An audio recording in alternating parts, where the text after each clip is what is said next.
Oh.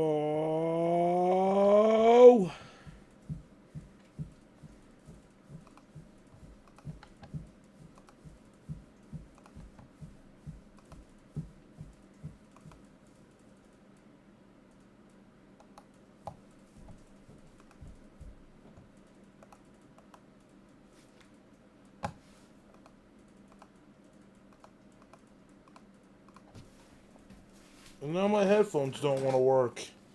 Oh, because somebody unplugged them. Why? I don't know.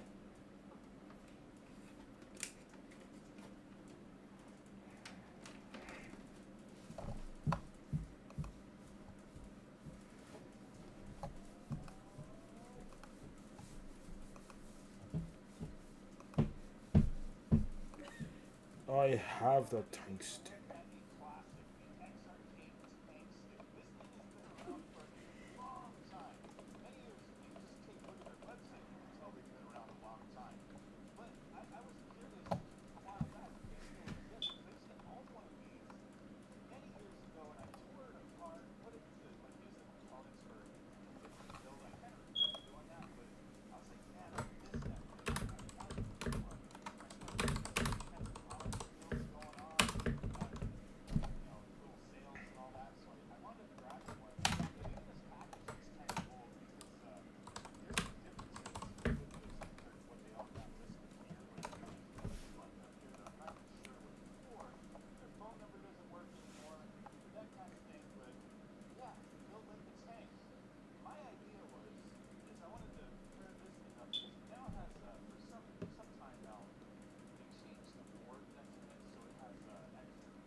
Now you're making me want to get my tank stick out. God freaking dang it.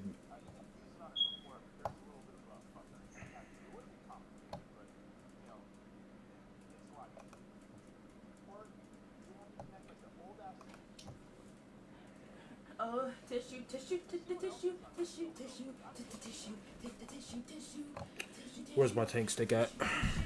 Where is my tank stick? Yeah, I'm gonna need another shower. Oh, but I need a shower. But I need a, I don't know. Mom told me to shower. Mom told me to shower before she told you to shower. Oh. Yeah. I haven't used this thing in ages. Oh, it still feels like it came right out of the box, too. Woo! Gonna play some trackball games.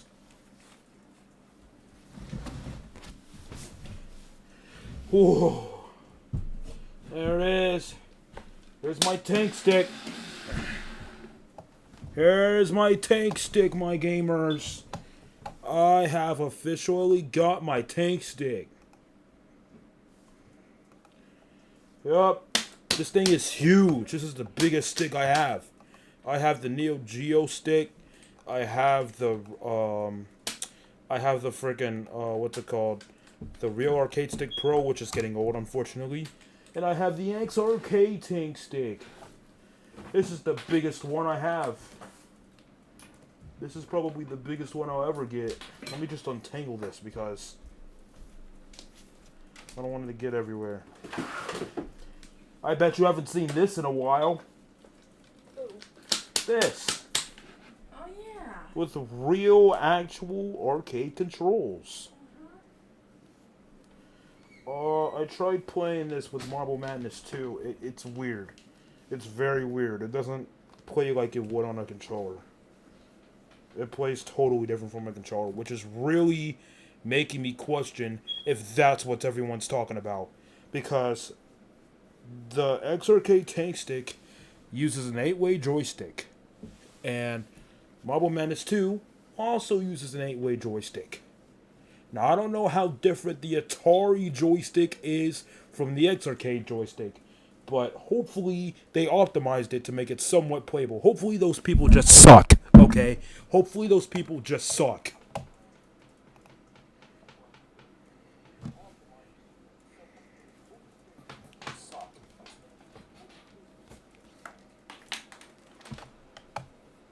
Hopefully those people suck so much garbage in the world and they're just not good, you know? Hopefully they actually did make it playable, but people just don't try it at all to play the game. I would know because I am a I'd say I'm a good player. I don't know if I'm a professional yet, but I am definitely good at Marble Madness 2. I am definitely really good at the game. So, hopefully, it is playable. Because if I ever do go to Galloping Ghost, you know I'm going to try and beat the crap out of that game. No matter how hard it is on a joystick. You know? It's the Atari joystick, though. If they made that, they literally use that joystick for Roadrunner. People tend to like that.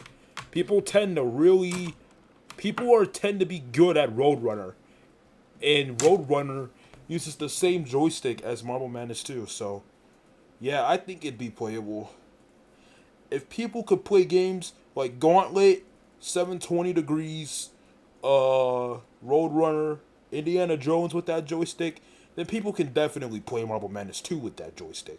Because they're all the same joysticks. Well, actually, 720 Degrees, I think that used the Atari joystick, but they made it look a little different. But, you know, games like Indiana Jones, Cyberball, you know, Roadrunner, you know, all that crap. Even the Laserdisc version of Roadrunner used the Atari joystick. So, yeah, obviously, it's playable for Marble Madness 2. Obviously, the Atari joystick is good for it. People can play games like that, then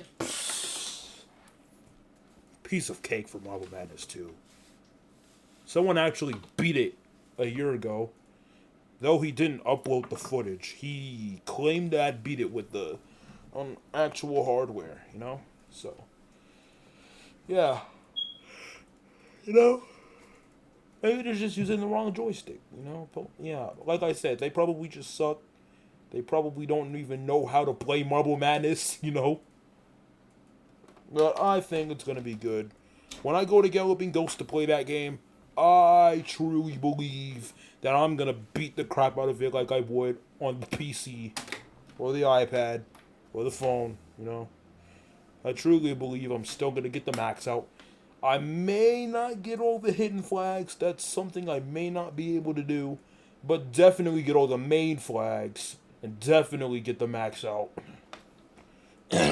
And definitely the 1cc. So, yeah. Let me just hook up my tank stick. Sorry for talking so much. It's just that, you know, I just feel like some people just don't try at all in games. But, you know, that would make me a hypocrite, though, because, you know, sometimes I don't try in games that everyone loves to play. But that's any gamer, dude. If you ask any addicted Fortnite player to play any game outside of Fortnite, they're just gonna say it sucks and that they just like they have better games to play, but what else do they play, you know? They probably spend like 2 seconds in the game and just say it sucks. I used to have really toxic friends that only used to play Fortnite. Literally, that's all they played. And then when they tried to play a game outside of it, all they did was talk trash.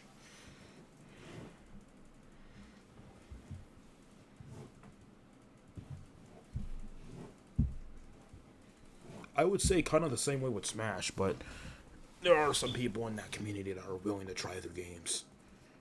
I do have a friend, however. He's not toxic. No, he's really nice. But he is addicted.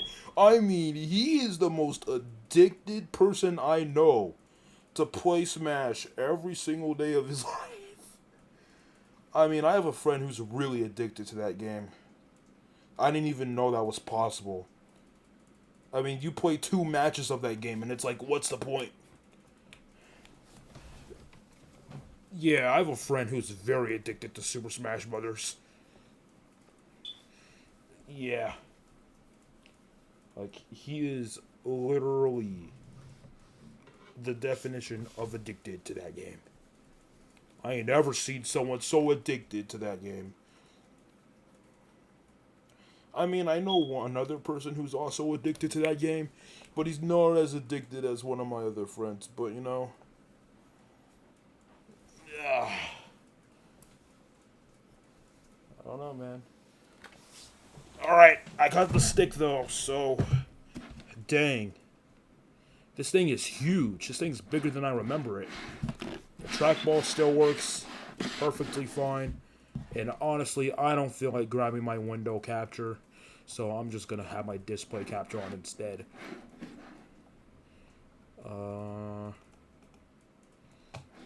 This is my trackball right here.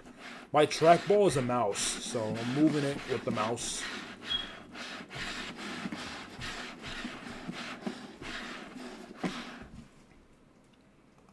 And we're going to go ahead and play some trackball games. Literally, the only reason, well, it's not the only reason, but the biggest reason why I bought this was for trackball games. Because, what the frick is it? Like, games like Sega Sonic the Hedgehog and all that crap, you know, all this, you know. There's a prototype version. I'm going to play that one too. Oh, this ran on the same hardware as Outrunners, really? This ran on the Sega System 32. Wow. Sega, Sonic, and Outrunners ran on the same hardware? Are you serious? Wow. I'm just now realizing that. They ran on the exact same hardware.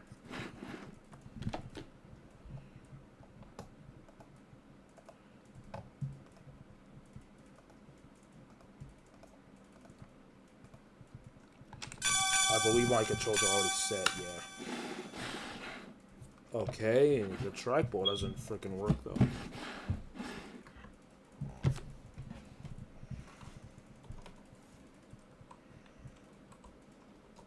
Come on. What the fudge?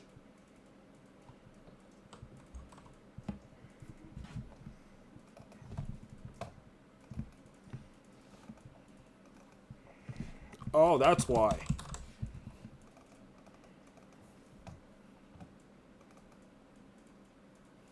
And let's set the prototype version too.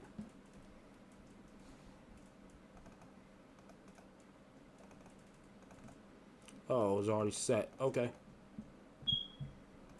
Okay.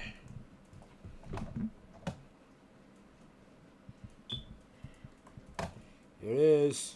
Let's just full screen this. Wait, hold on.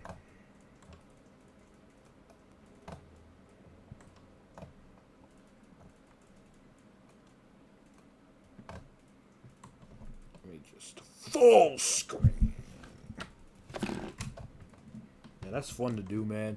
That's fun to do. Let me just full screen. Let me just full screen. Oh, let's go. Oh.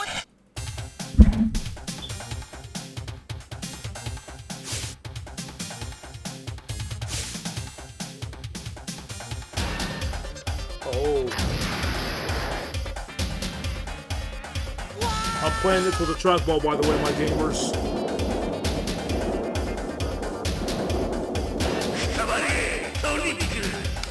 Alright, how do I jump?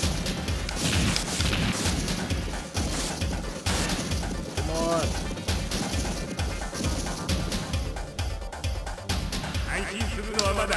Is there an English version?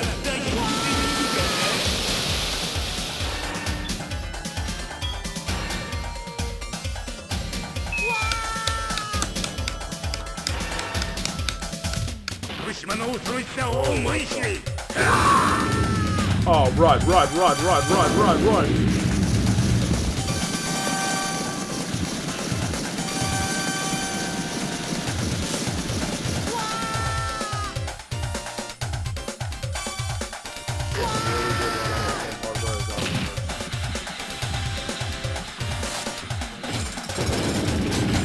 Go! Oh, I got hit.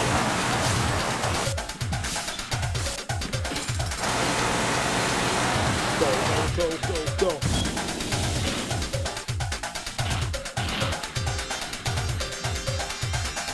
I remember seeing this on the TV.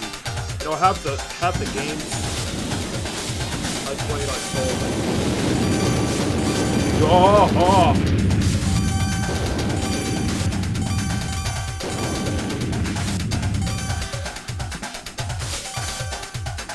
Okay, this feels good.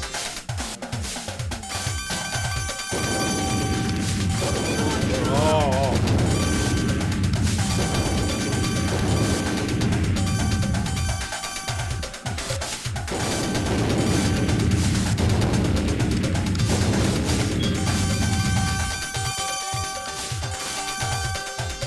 Isn't this the first time Sonic ever won?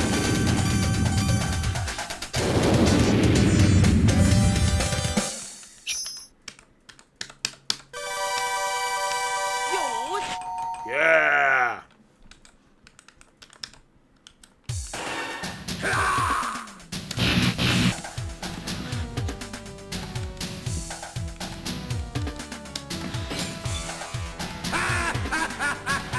Dang, Eggman. Eggman just truly wanted to kill him.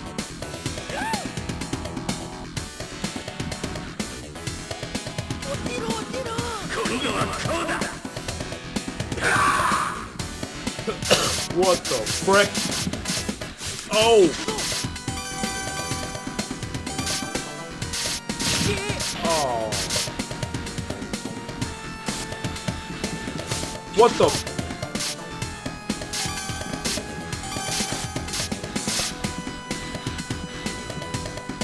Dang, this game's hard. Run!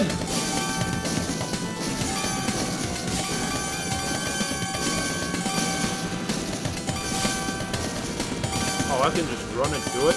Oh. Nice.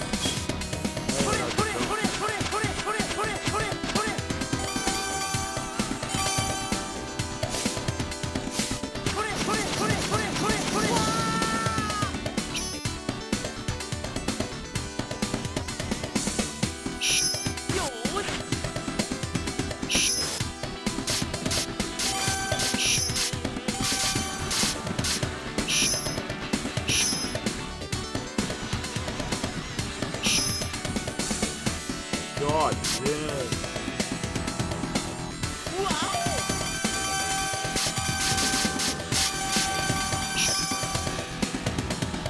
Run!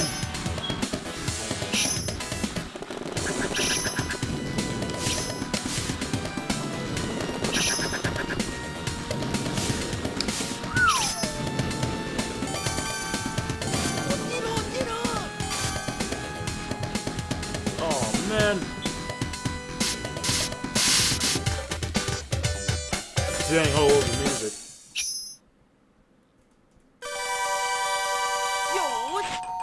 Yeah.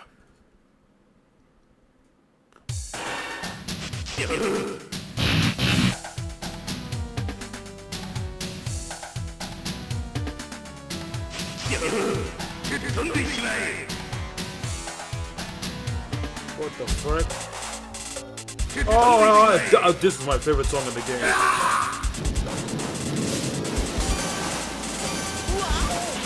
This level is very hard though.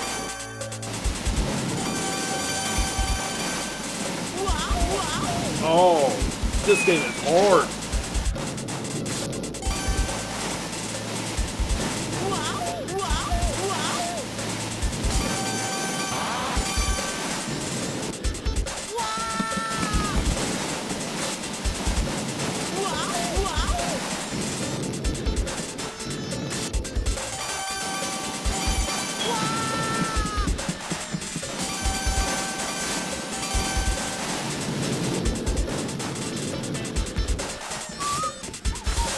Is that a centipede?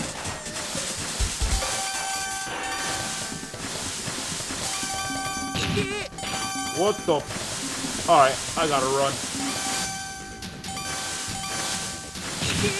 What?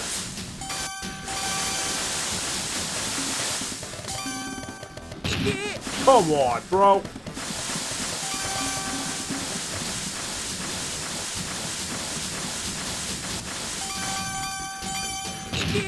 Dude.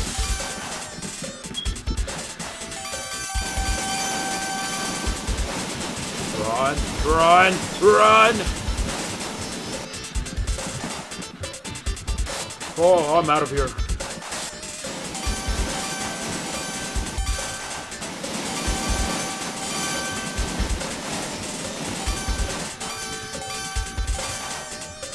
Oh.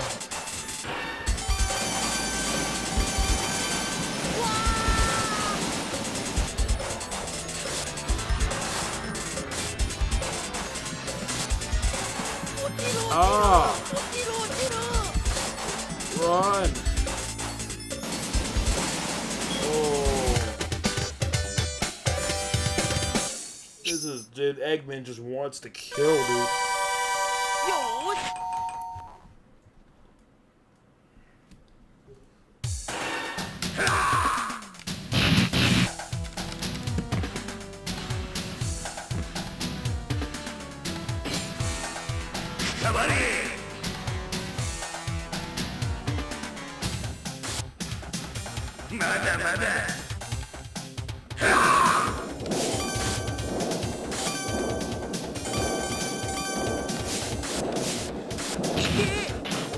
What the frick?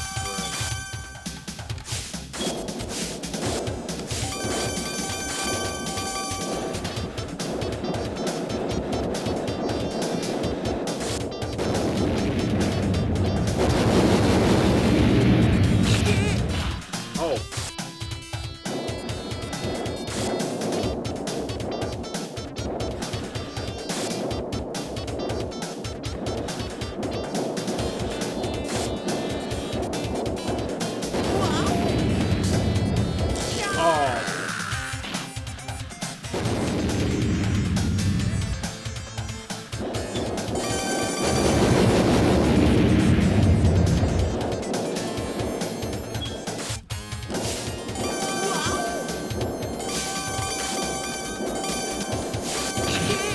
Ow!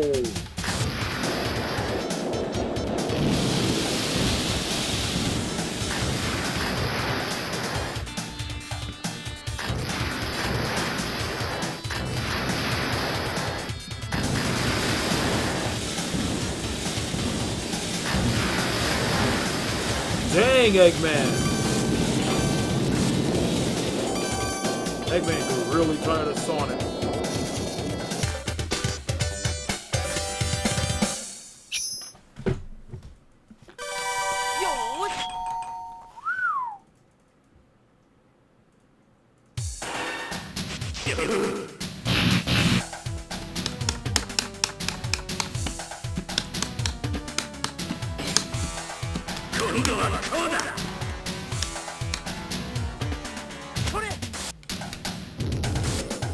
Oh, what the frick?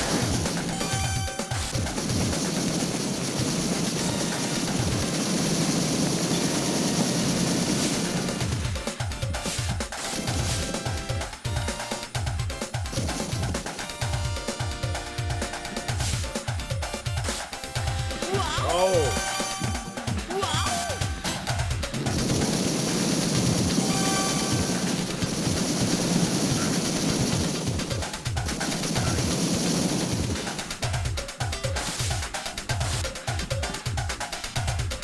Oh, what?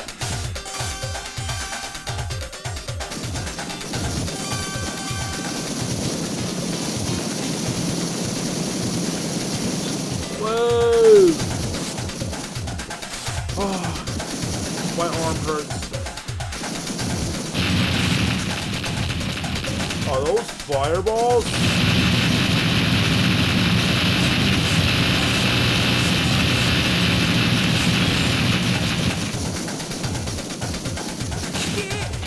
Ow.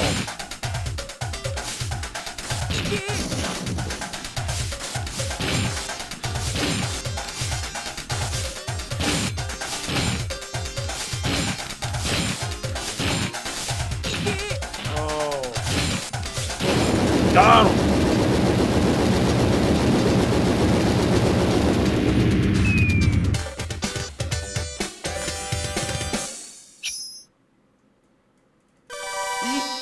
Oh.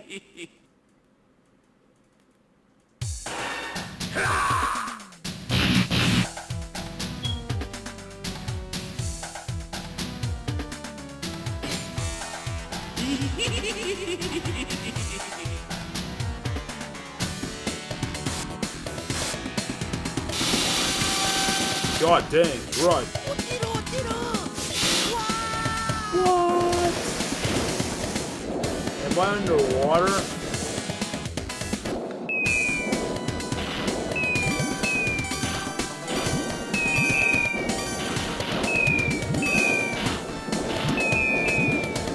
God dang, bro, the read.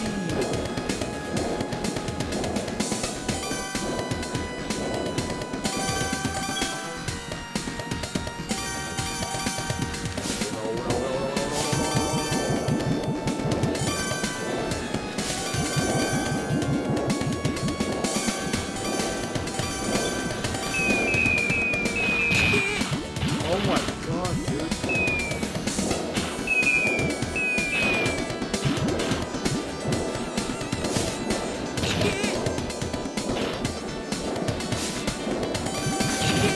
Are you serious?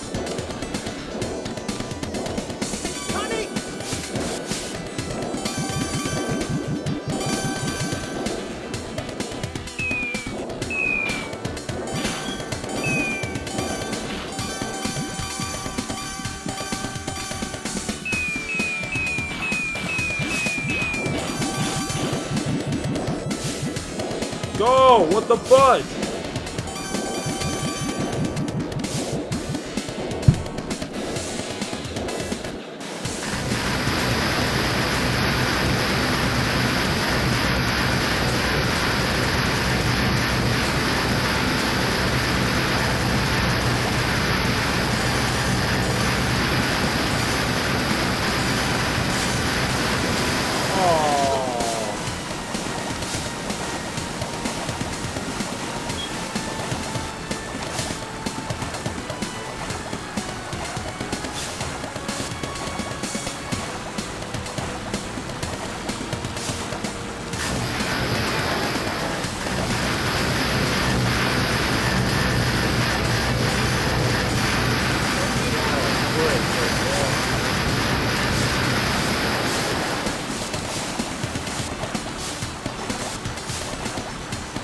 Oh, what?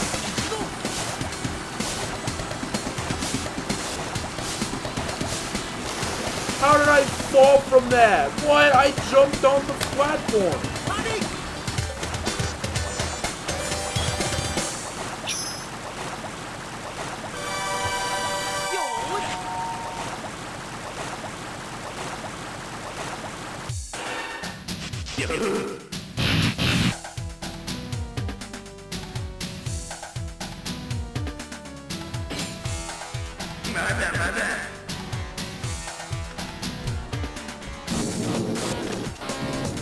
What the frick?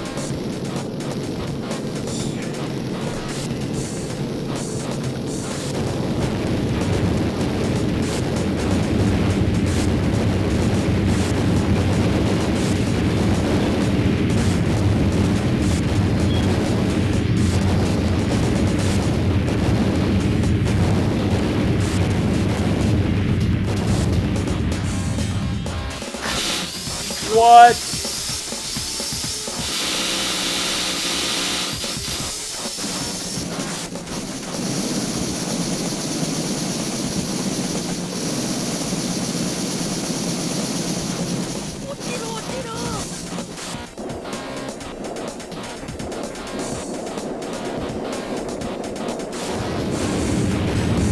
Eggman is so cool.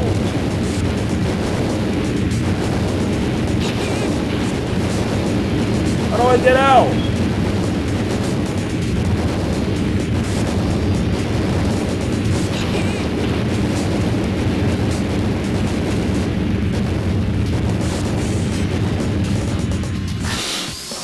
How the fudge am I supposed to?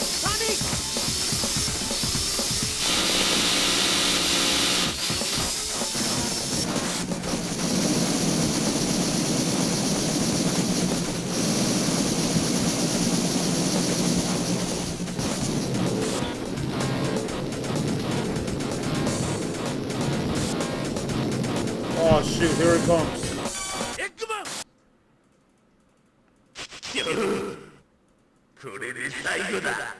吹っ飛んでしまえ。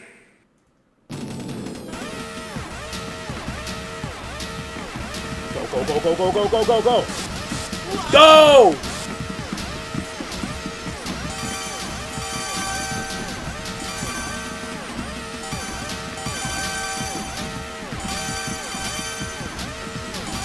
Oh man. Dang it, man!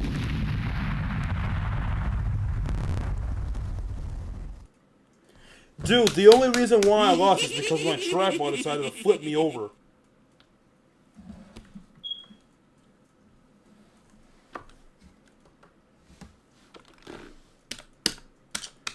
Oh. What the frick?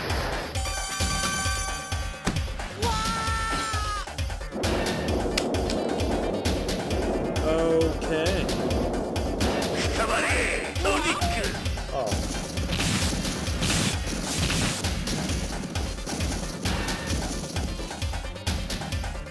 安心するのはまだ早い。このXマン島から大丈夫。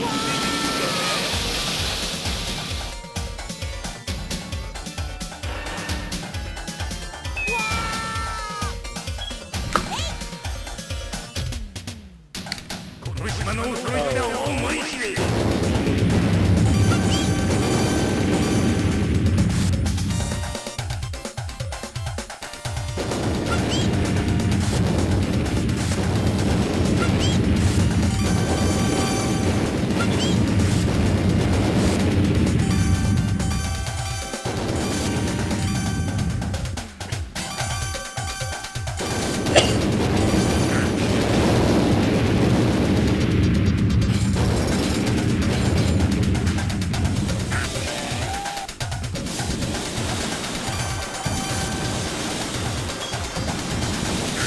I can't jump over that rope.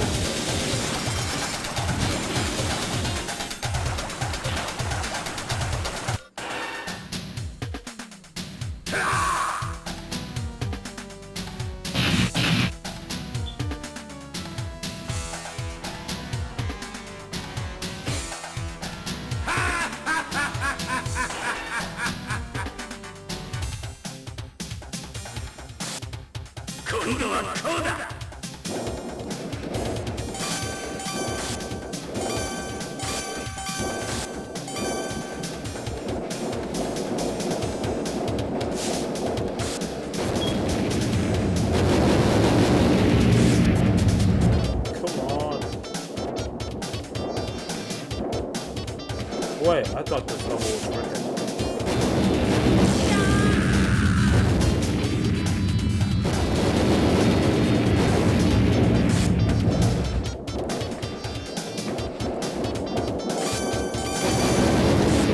What the frick is that?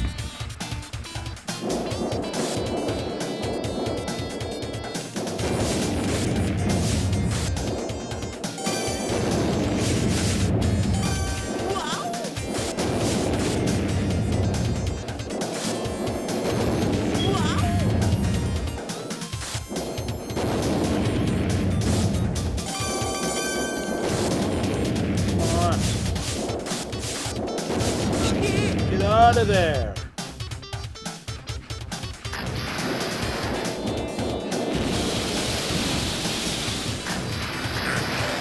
This game sucks.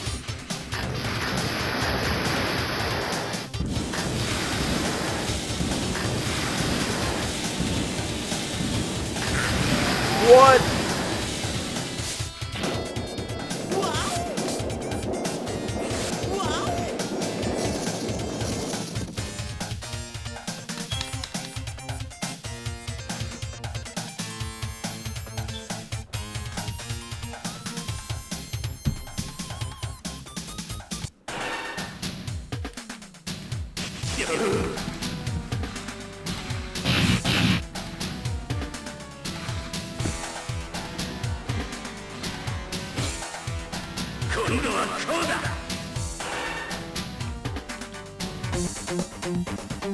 What's up?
What's so much harder than the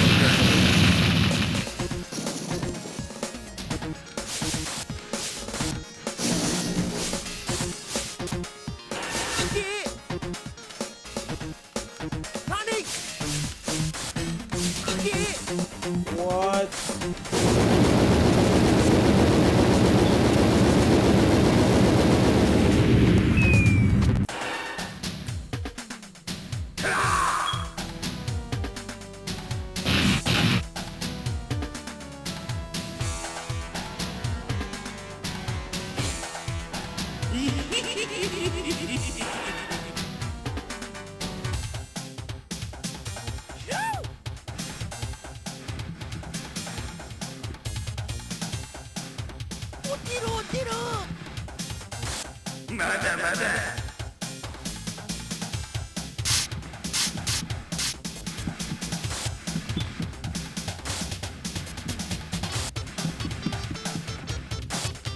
Come the frick on, dude.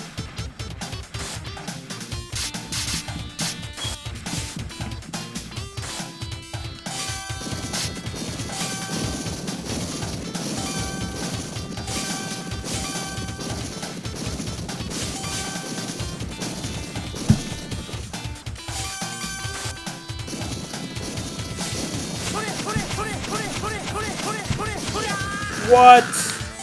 Oh, the prototype version is bullcrap.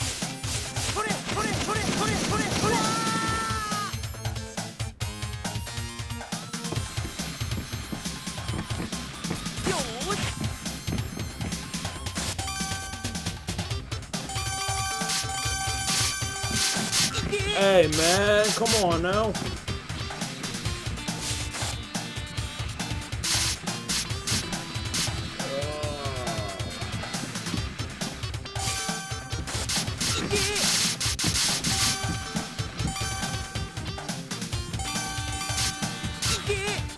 Dude. Go! What the fudge?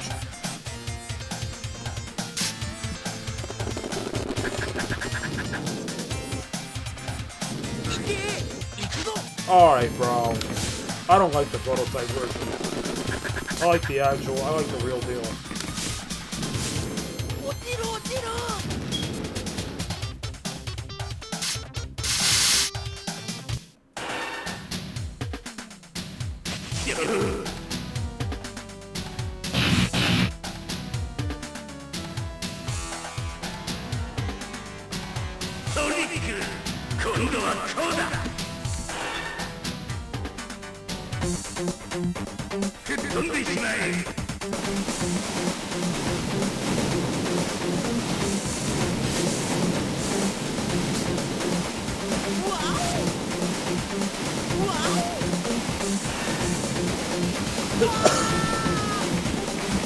Go!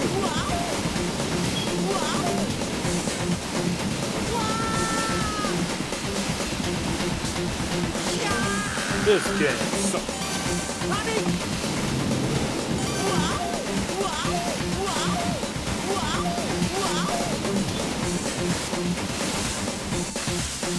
Oh, what?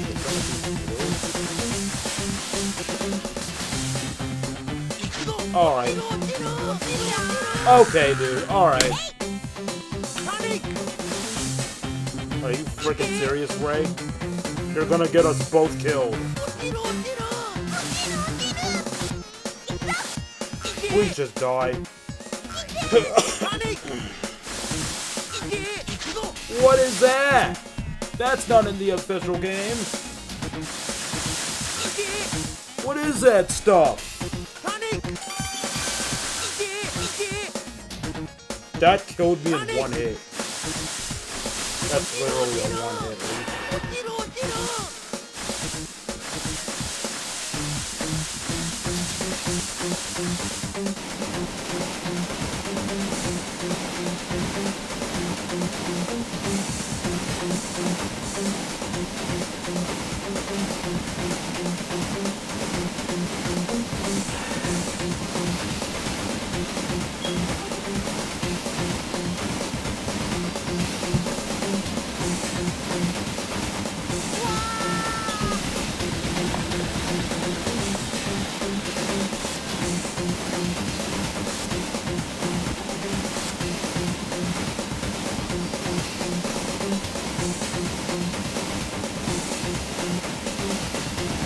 覚えてろよ To be continued. Okay. That's why this version sucks. No, I want to beat the official version. Run it back. Run it back now. I want my god dang rematch. I want my god dang freaking rematch.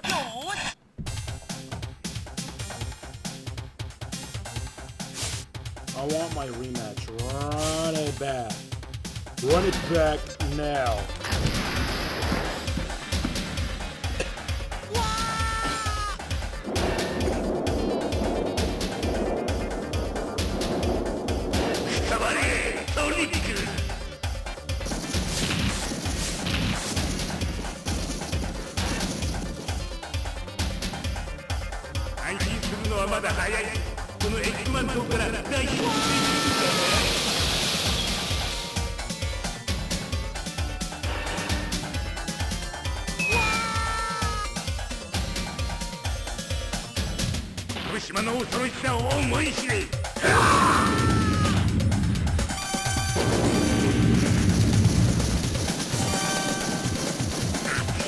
Are you serious?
Hopefully my tread wasn't that stupid this time.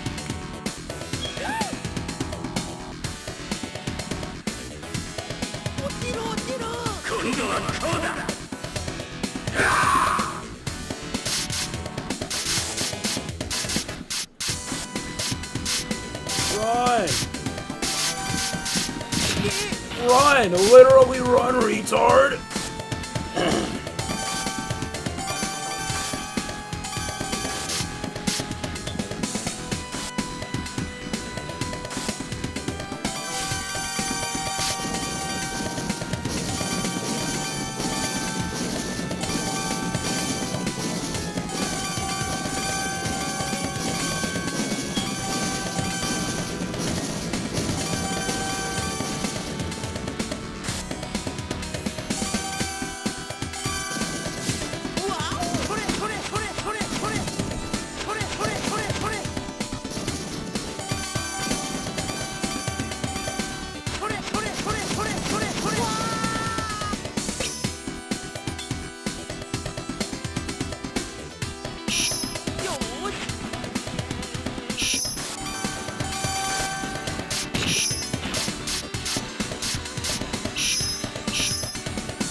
What the?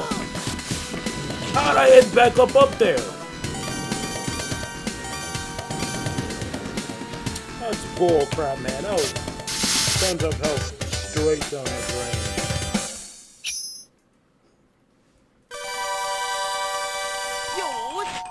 drain. 60 rings.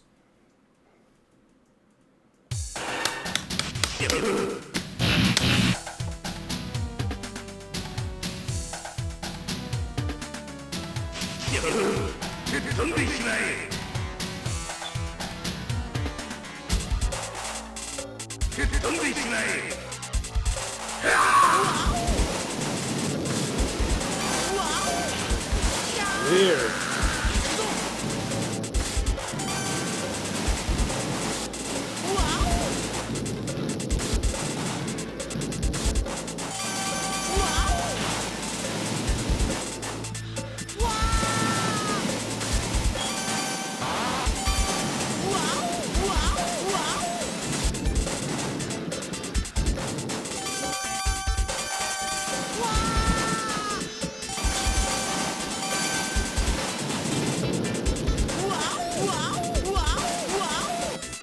Good lord, man!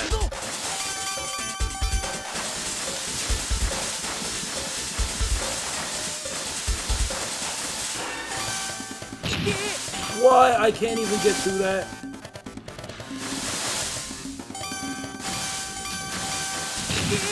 That hitbox is huge. Oh my.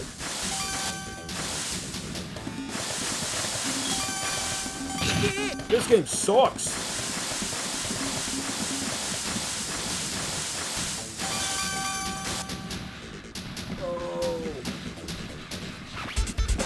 Oh, dude, that giant centipede.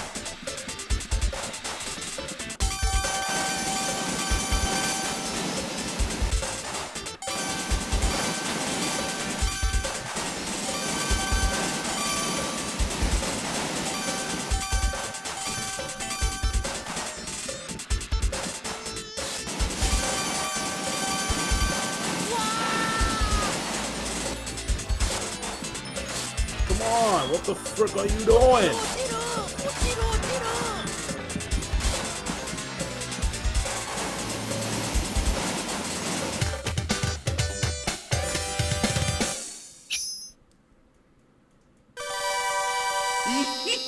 Oh, what?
Wow, 666 reads. And I fell.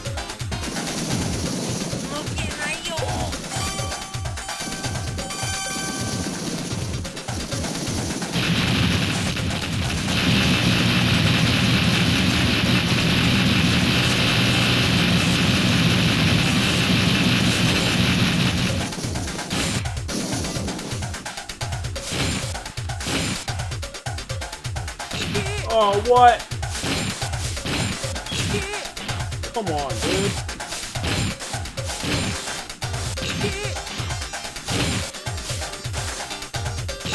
This game sucks. That's why you died.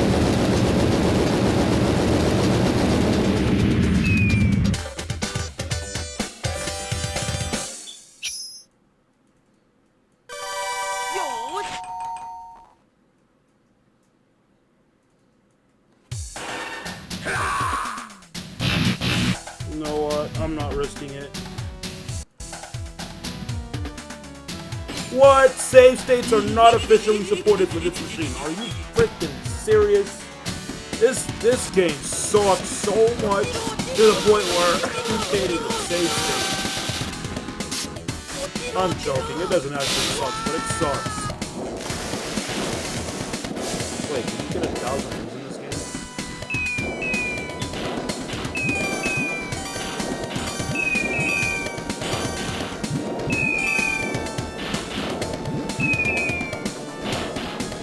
Just wait for them to go by.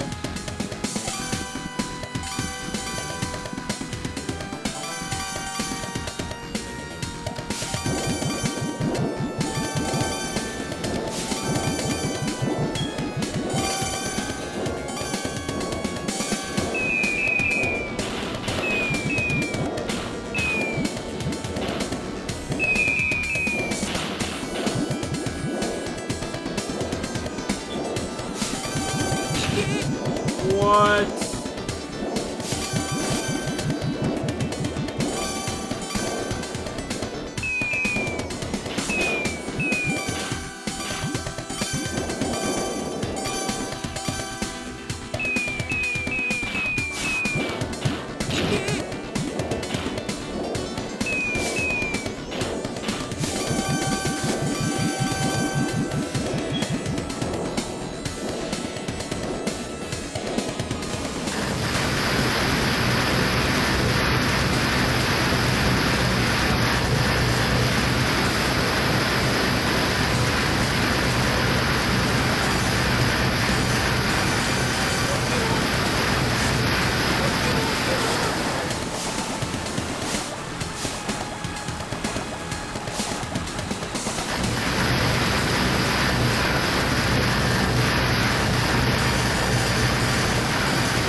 What?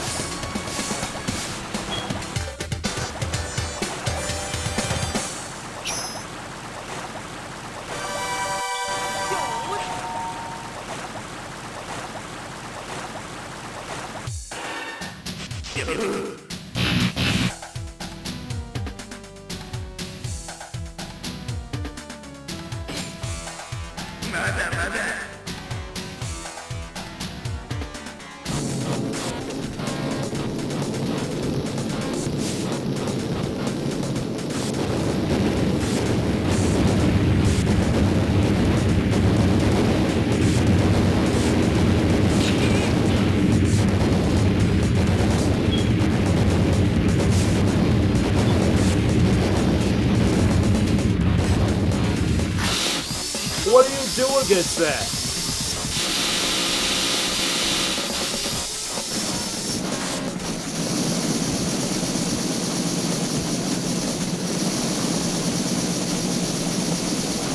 Are you serious? Can you actually not save state? Wait, yeah you can. Yeah you can. You can save state.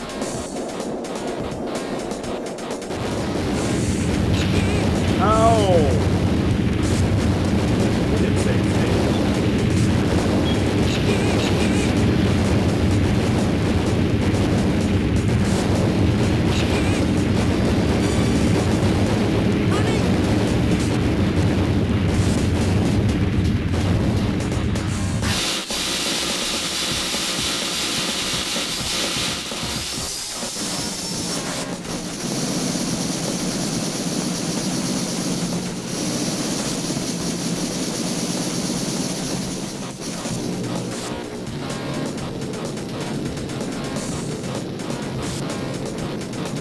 Let's try this again. エッグマンこれで最後だ吹っ飛んでしまえ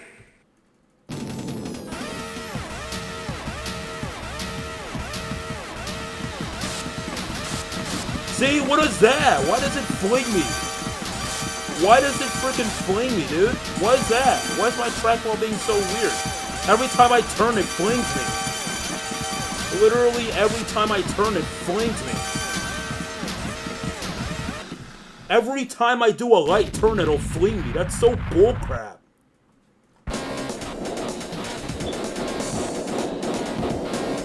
Every time I turn, it'll literally just stop. What's wrong with the trackball?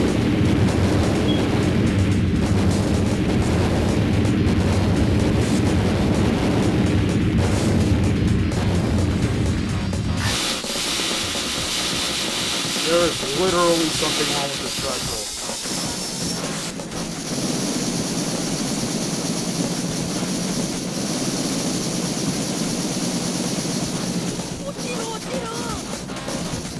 See?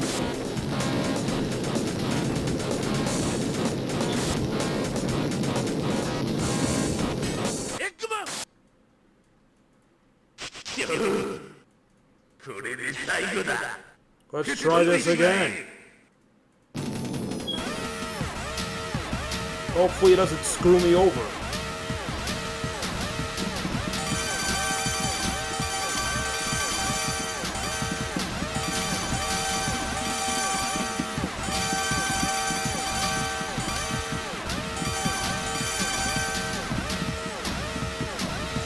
There we go.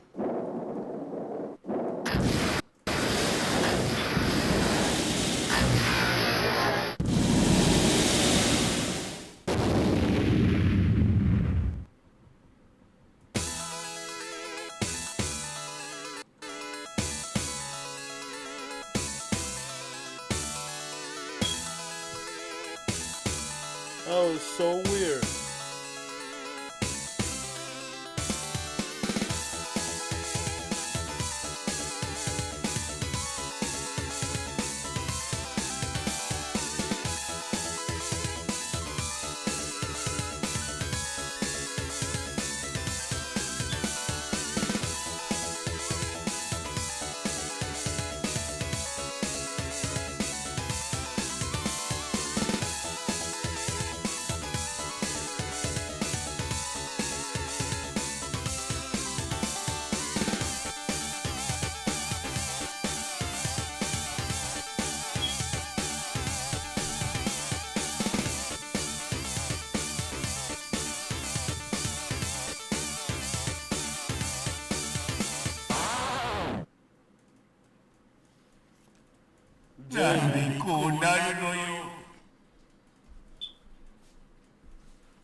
There we go.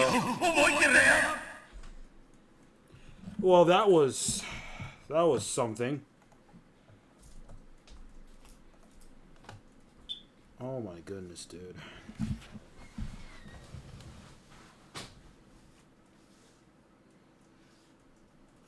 Okay, I got a BRB.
Yo, my gamers.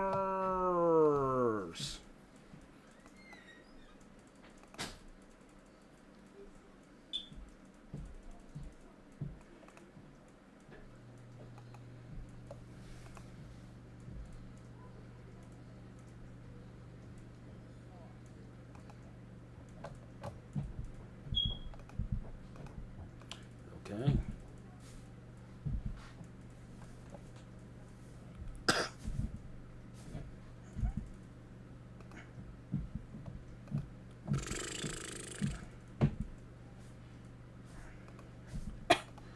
What other trackball games are there? Oh shoot, Crystal Castles. I haven't played that in ages. I haven't played that game in forever. I remember that one trick. Let's do it.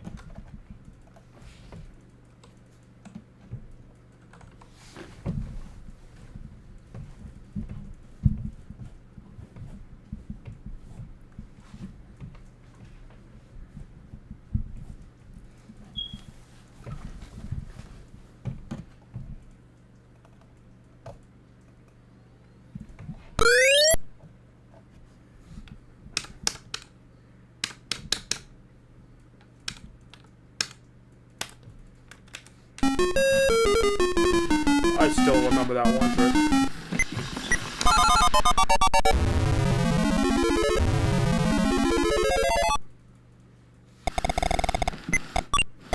God dang, chill guys, you're eating that up. And there's a beat. I forgot this game is skill rate. Oh.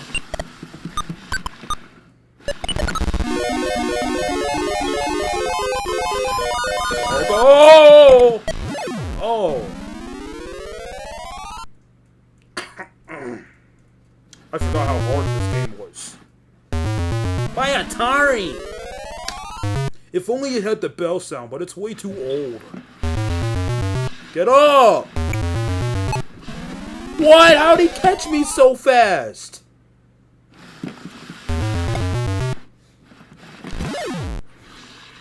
Go up, bro! Go up! Oh, this game sucks. This game is horrible.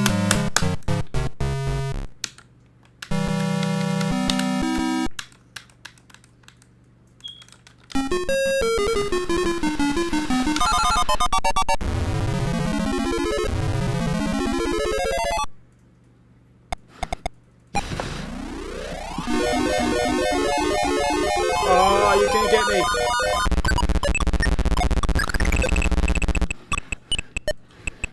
I remember watching an Atari game for this, and it was literally teaching you how to play. That was so cool.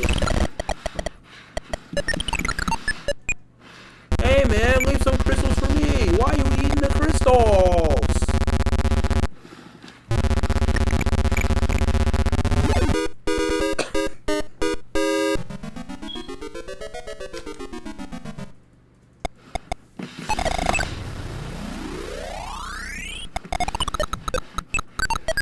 No honey for you, bees.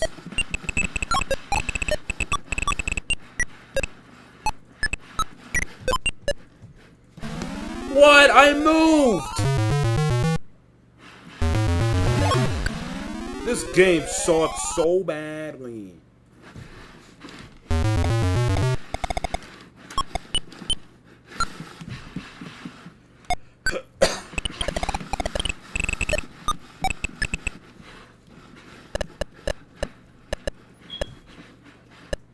Get in. I jumped! You did not. Did you seriously not see that? Wow. I jumped. Did I not?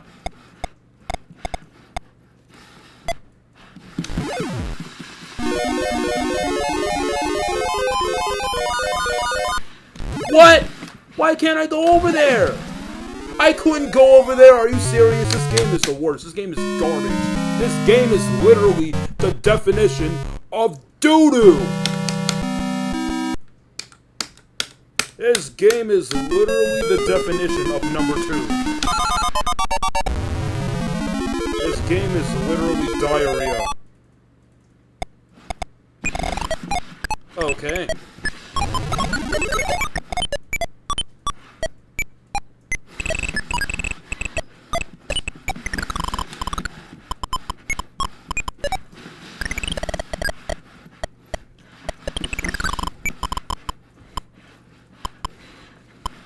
It was more fun watching that one dude who's teaching you how to play. Hey!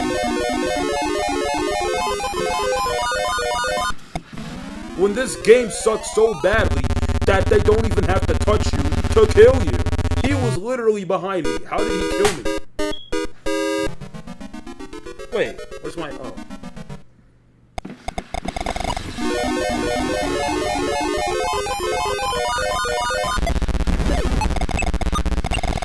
What? You look like a peanut!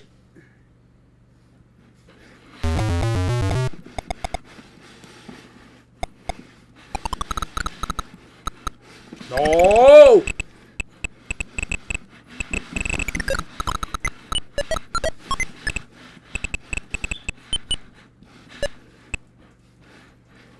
Get in the elevator. There you go. Get on the elevator. Get in the elevator.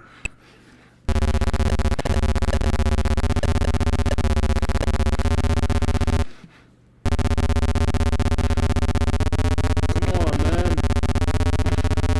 Hey, yo! Hey, yo! Get in the elevator! Get in there!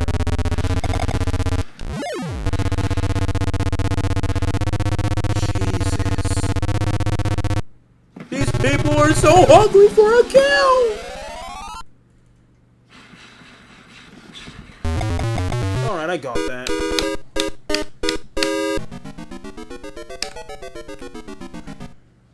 I don't know this level. What?!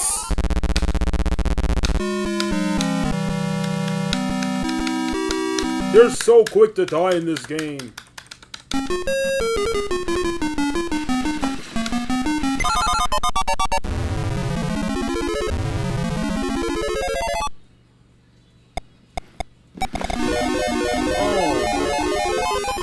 Get up! Get up! What?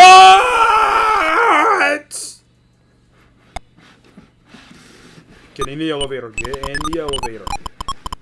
There's no have to take those crystals. I can't do anything about it.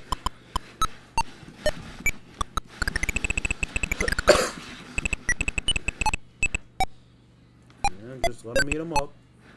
There you go.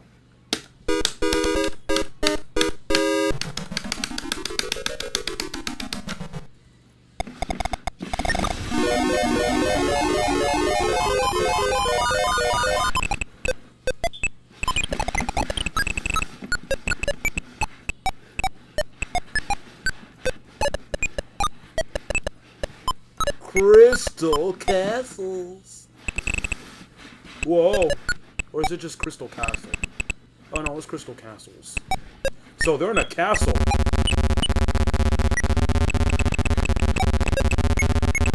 They're not in a cave, they're in a castle!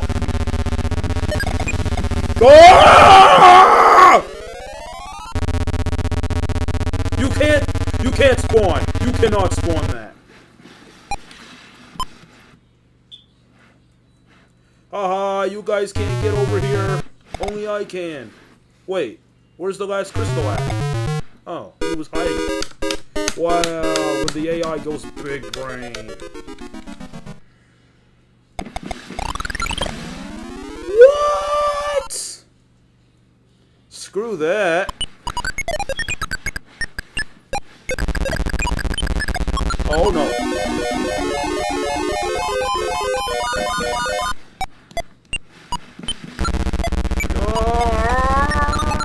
Run, run, run!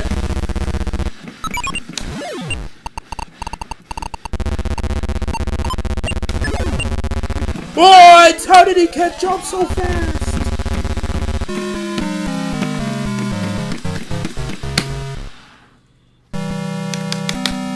Okay, that's enough cancer.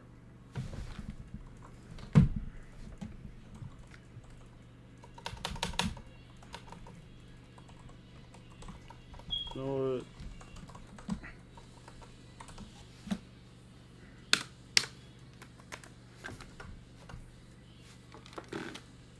Why is the screen so skinny? I'd rather have it normal size.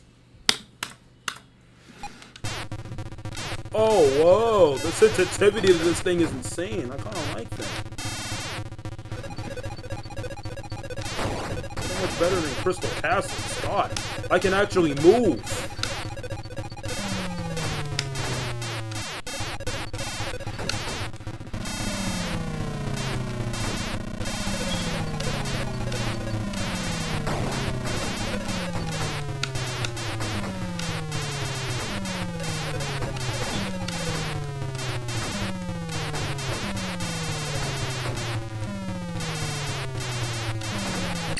Oh, what? How'd he read that?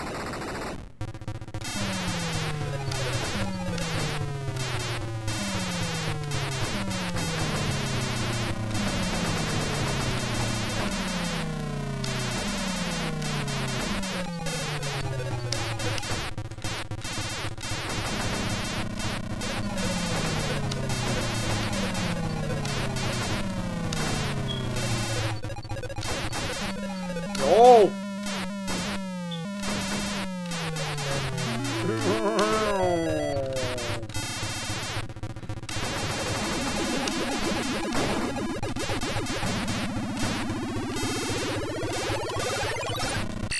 Oh, what?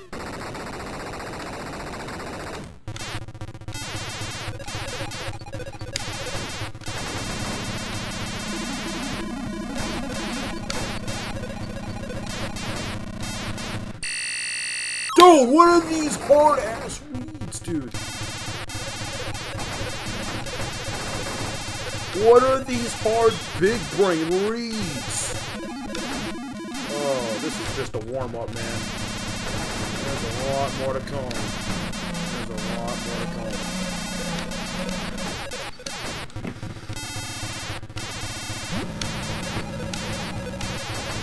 God dang!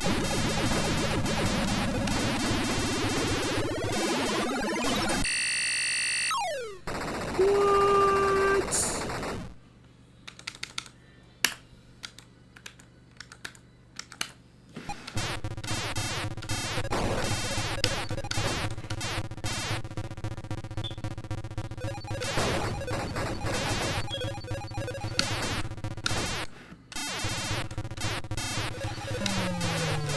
I missed it.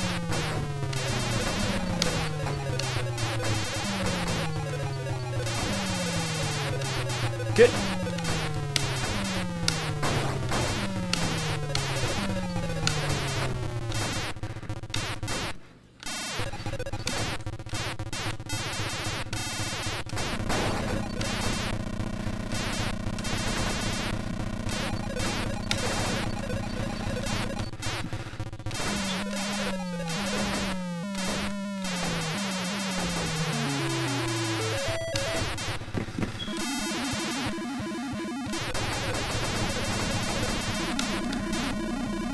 Oh, you gotta be kidding me, man!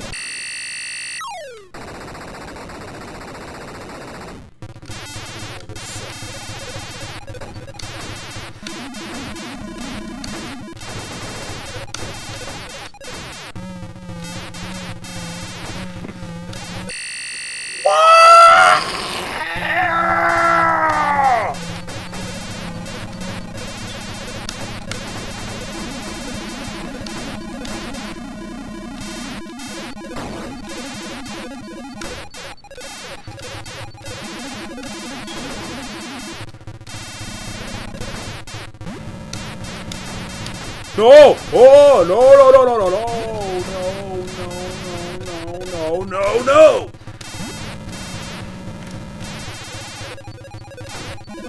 No way!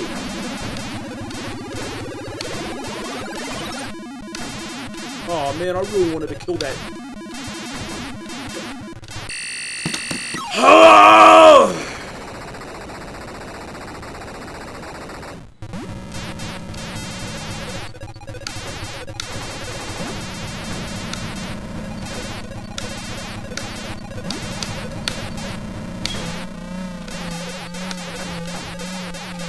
Holy smokes! I I got sniped. Wow, I got sniped by a spider, guys. It's not even a bug. Why is a non-bug in a game called Millipede?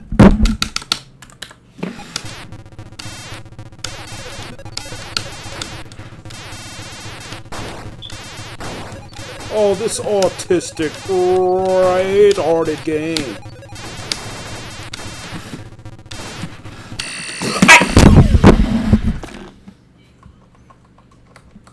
How do I get out of that?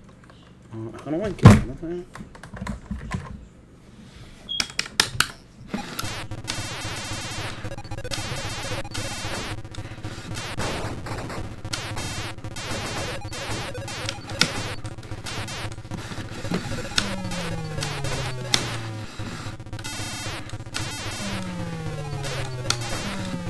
Woo! That snipe! That was clean!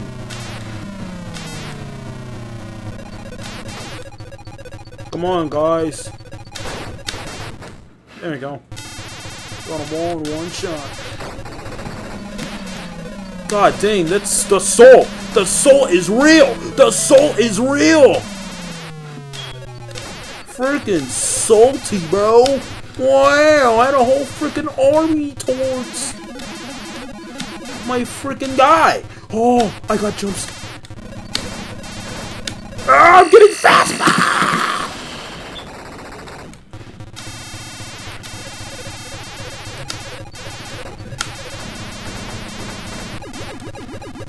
Oh, I need that. Dude, I need that!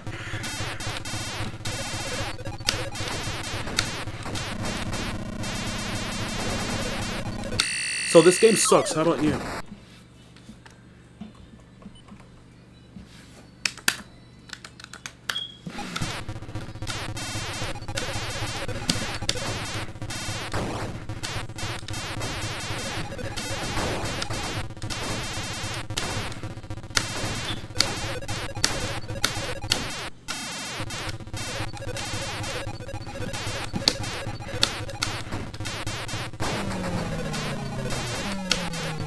I keep hitting that freaking spider, but it doesn't die.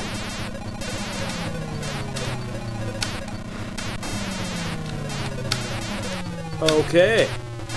Hitbox to that is very, very small.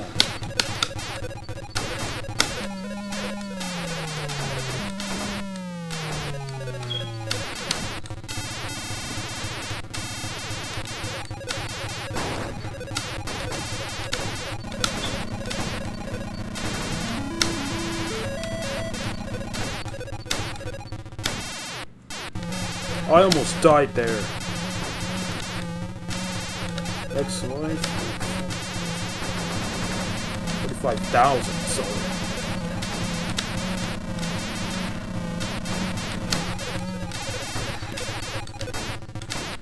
God dang, man.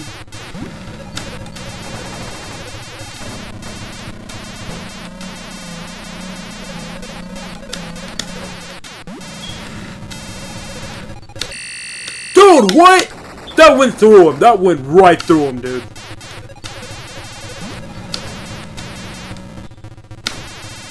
The invisibility.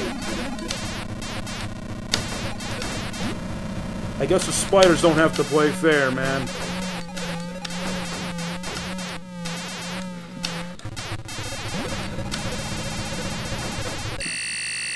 Dude, we gotta talk about the hitboxes in this game.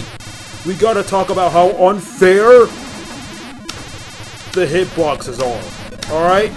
I literally hit a centipede, it goes through it, it doesn't die. I hit a spider, it goes through it, it doesn't die. But then when they hit me, the hitbox is so huge. Bigger than the Pacific Ocean. Oh my god, dude. What version am I playing? I don't remember this game being this autistic. I don't remember this game being this autistic, dude.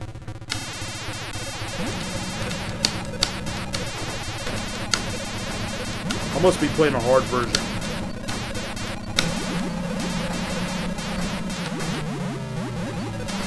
I must be playing a very hard version. There's no way this is the original. There is no way this is the original version, dude. There is no way this is the original.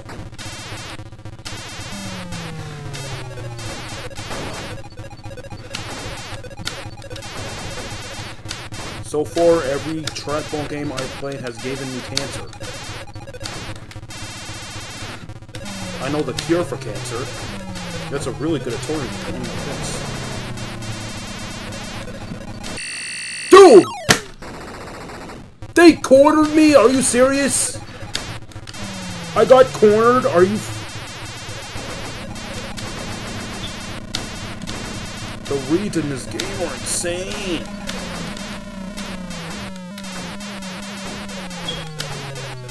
I got friggin' cornered.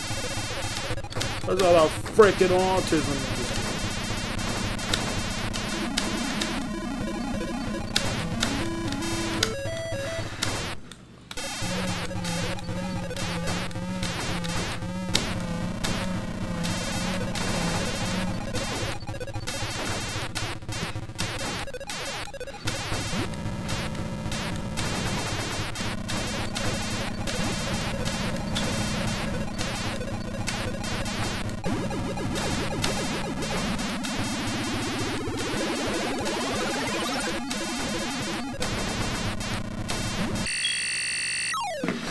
Yeah, the hitboxes are way too big on their end. But on my end, it is so small. Come on, I got a freaking bone arrow.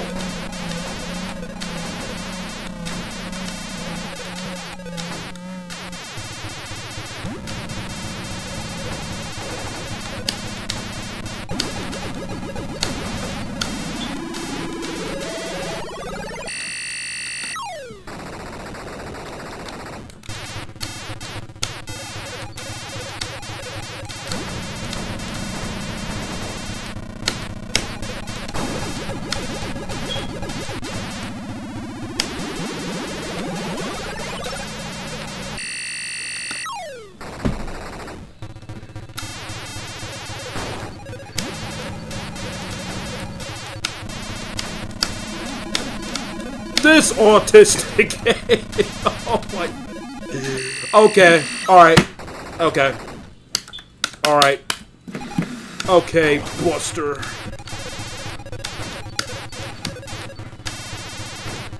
I'm much better on a mouse.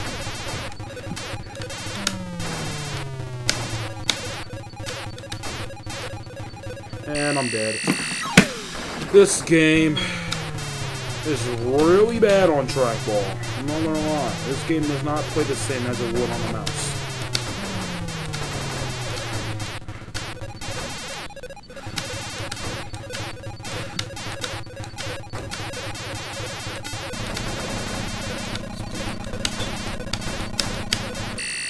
Dude, I didn't even move that far! I literally moved the slightest and I died to that. Oh my god.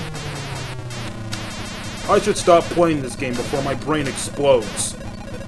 I should stop playing this game before my brain commits suicide.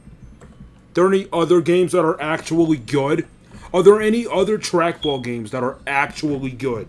Because I'd love to play one that's... I'd love to play a trackball game that actually doesn't give me brain cancer. What's sad is that Millipede, Sega Sonic, and Crystal Castles are met for a trackball. Well, when you use a trackball... Okay, actually, Sega Sonic wasn't that bad. It was the prototype. But, dude... when you play a game like Crystal Castles and Millipede, it's like...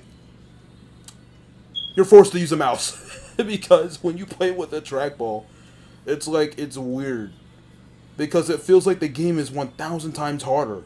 Like, I can easily play Crystal Castles and Millipede at my best with a mouse. But when I play it with a trackball, it's just harder for some reason. I don't know why. It should be the other way around. The mouse should be harder, and the trackball should be easier. But the trackball is harder, and the mouse is easier. At least for those two games. And here we go with Marble Madness, not even freaking playable. Because dude, MAME. I don't know what is with MAME, but they just ruined Marble Madness. Look at this. Hold up, check this out. Marble Madness set 1. Let's go in. Let's pop in the game. Look at this. I'm gonna use my trackball at full force. Check this out. Check this out. Look at this. Look at that. I can't even emulate this game. I'm moving down and it's moving me all over the place. Oh, this game. So in addition, we have a much better version of Marble Madness that we all love to play. This is the better.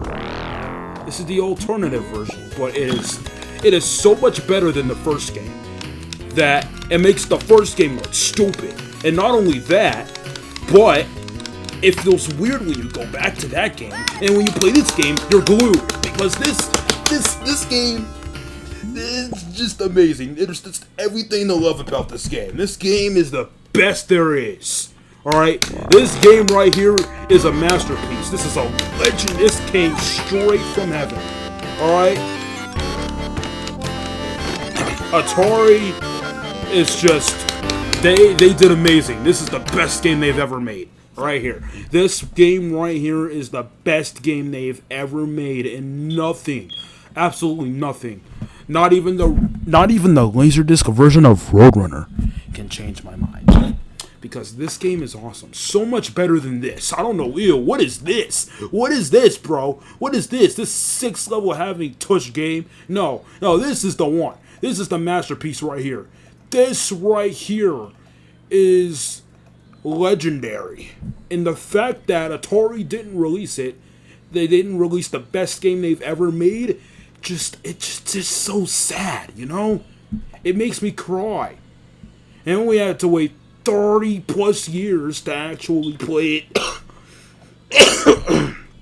And it's like, wow. Atari threw away their best game. For what? For what? Hadouken! Shoryuken! Right? But it wasn't just that. That was a bunch of other games too. Right? Because fighting games were the big thing. And then Atari went stupid.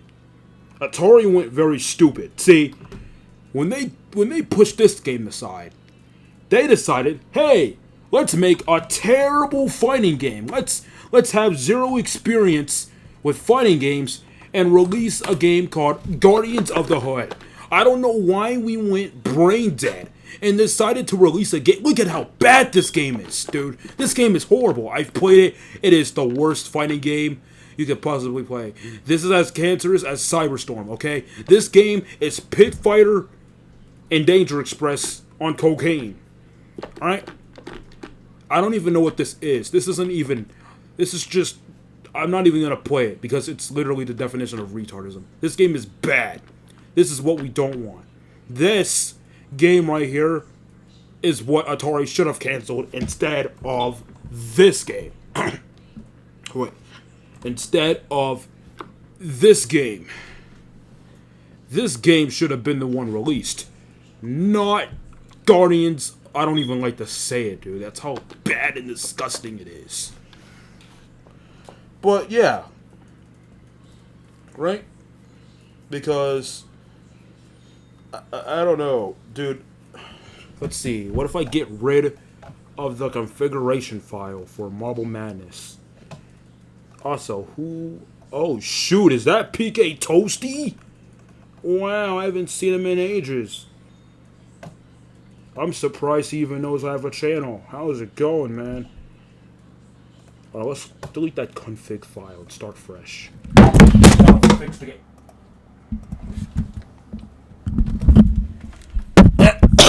Maybe that'll fix the game if I start fresh. Oh wait, this is the good version. Let's play the bad version. Alright, let's play this version. Hopefully, I can actually play this game with a trackball.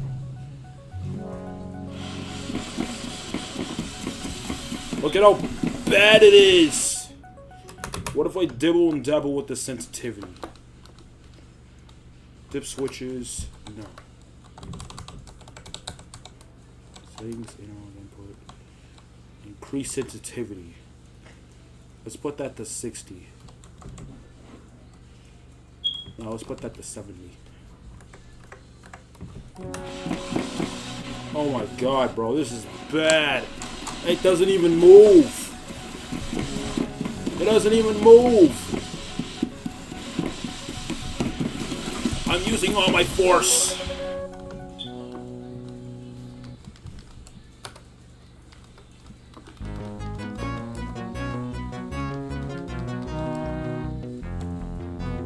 Speed. Speed, I am speed. Oh. See, I moved down and it didn't move down. I can barely move with this thing.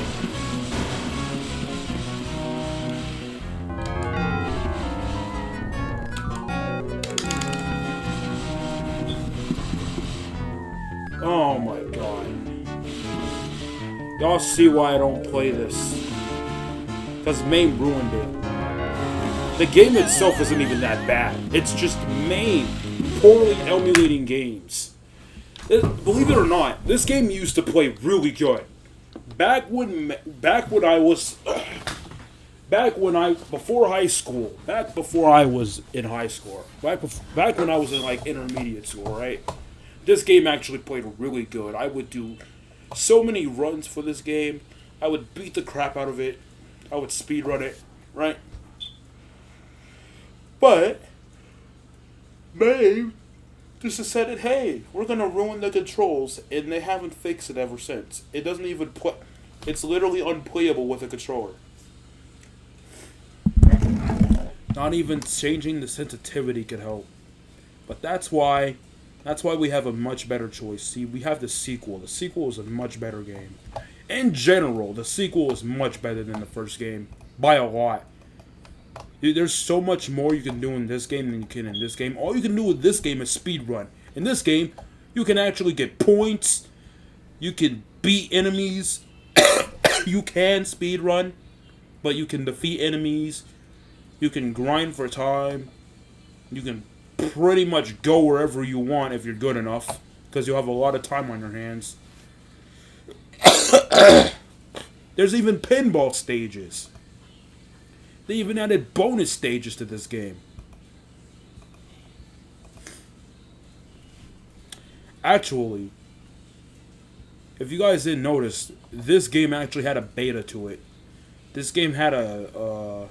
before this game came out, there was a beta. And it was called Marble Man. Literally just Marble Man. And basically that played with a trackball. Which... God dang, I wish they hadn't scrapped, because...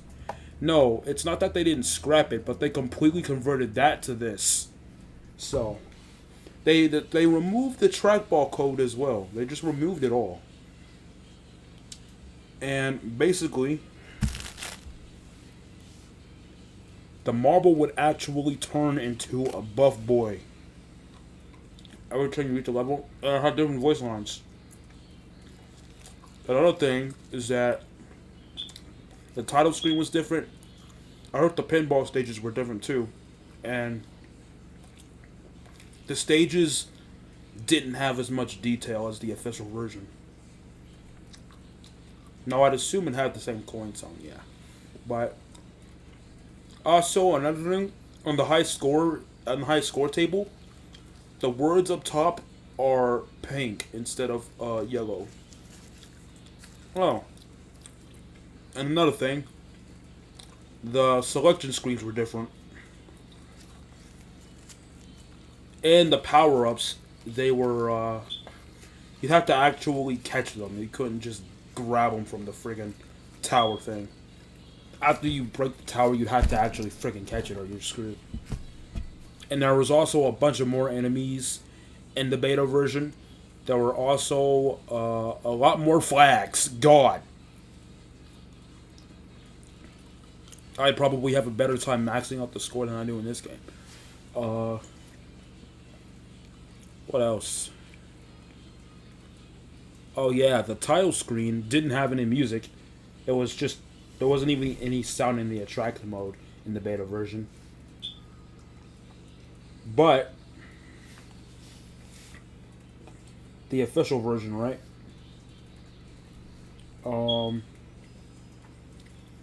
The official version, they decided to change the trackballs to joysticks. And honestly, it plays amazing. Alright? You hook up a controller, you grab a keyboard, which I still don't understand how people play this game on a keyboard. You grab a Nintendo Switch Pro controller, this game is like heaven. Oh my god. I honestly like that they switched it to joysticks. Plus you get a turbo button too. Oh my god, dude. Because no. Let's just no. Guys, we gotta think here. Let's say this did have trackball code in it, right? Let's say this game did already come in officially came in a trackball form, right? Who's to know that MAME would ruin this game as well? Because no, MAME ruined Marble Madness 1. Alright? Marble Madness 1 has trackball. Marble Madness 1 has trackball controls. MAME ruined it. It's literally unplayable on a controller, and it's unplayable on a freaking trackball. They ruined the sensitivity. So if they ruined the sensitivity on the first game, who's to know they wouldn't have ruined the sensitivity on the second game? Just think about it here. Would you rather have an actual playable version no matter what controller you use? Or would you rather not be able to play it at all because it's a trackball game?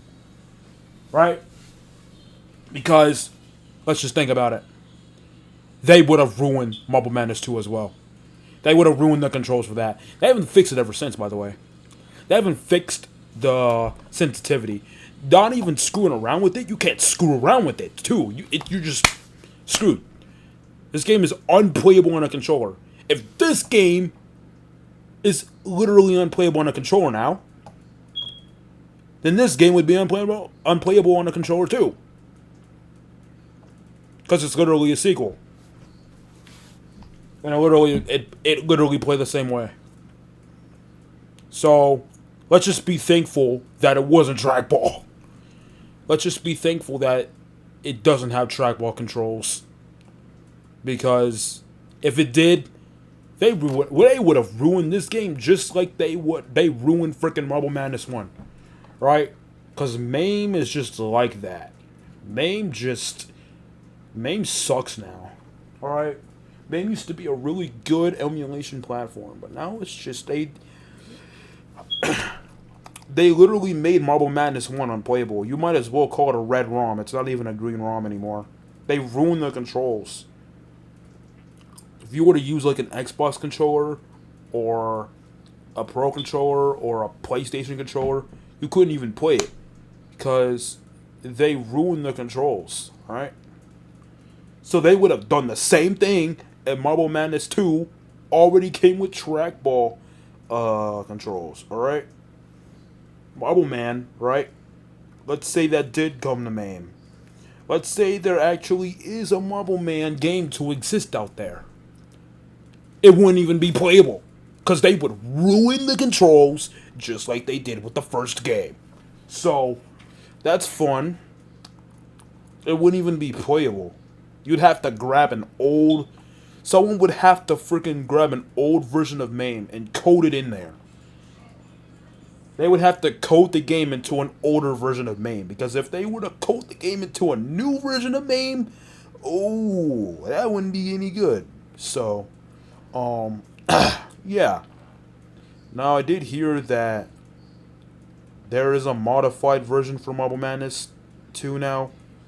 And they made it so that it has trackball support. They added trackball. Apparently, they added trackball support back into the game. I heard there's some. Yeah, I heard there's some modified versions now. They add trackball support back into the game. I don't know when that's gonna come to MAME, but if it does come to MAME,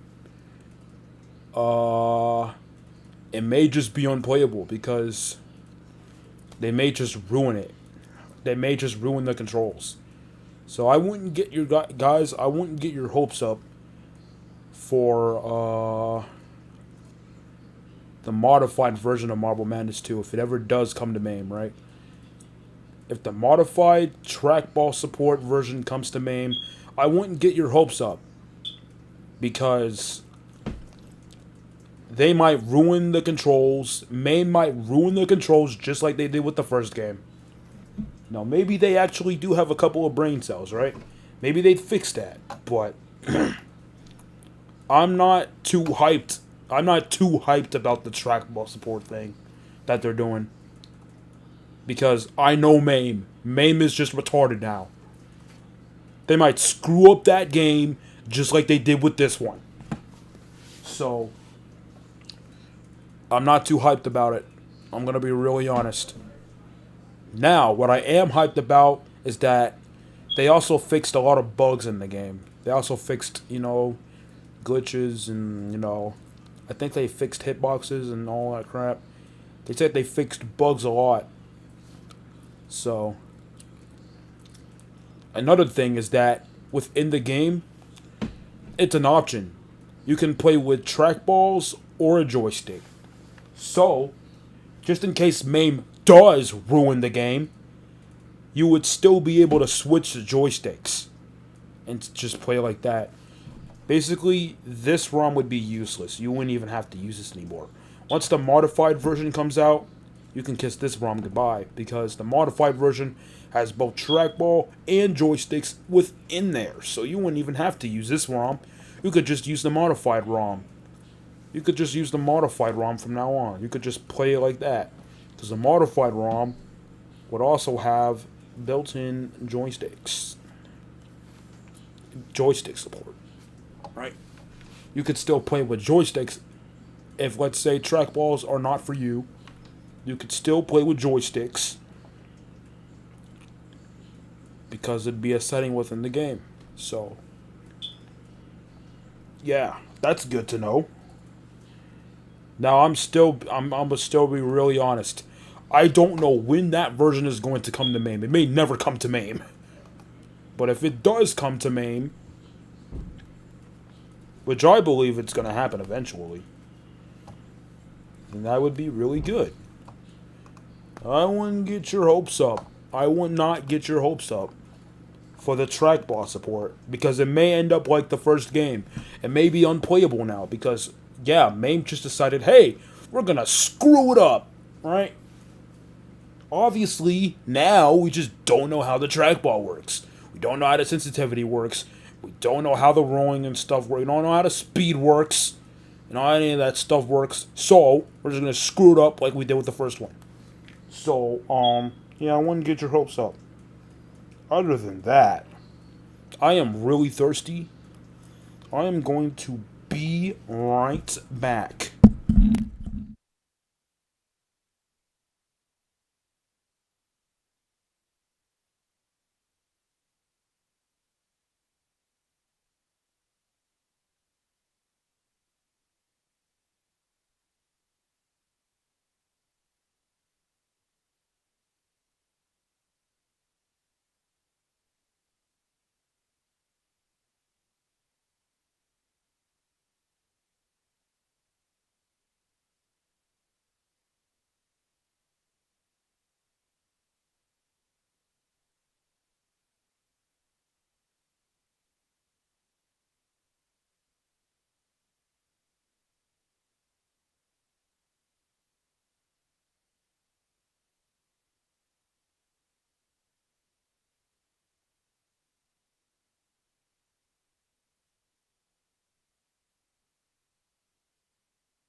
Yo, my gamers! I am back.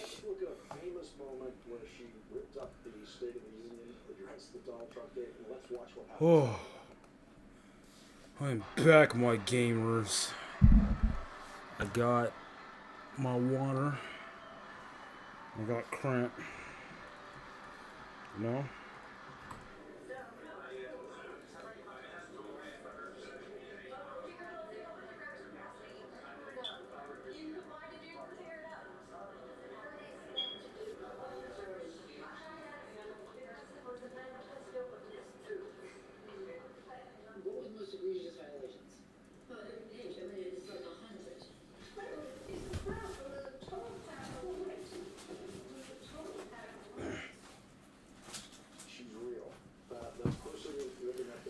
Dang, my paper airplane's probably destroyed now.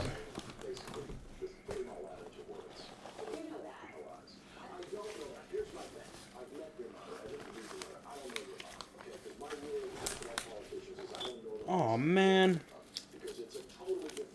it's completely mollywopped.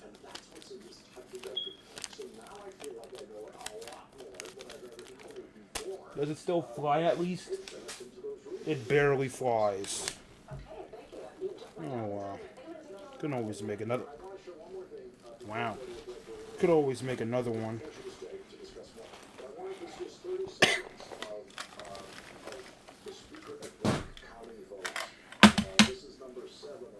So I had a capture card for my 3DS. I wonder if the Elgato 60S Plus supports the 3DS some way. If it does, that would be so cool. If it did, then that would be great because I'm trying to get one in a couple of days. I'm trying to get a brand new capture card. Right now I have a cheap $15 capture card, which is okay, but the only downside is that it can only go up to 720p if you want to do 60 FPS. Other than that, it's really good for $15. It could go up to 4K only in 30 FPS. Or can it? Can it go up only?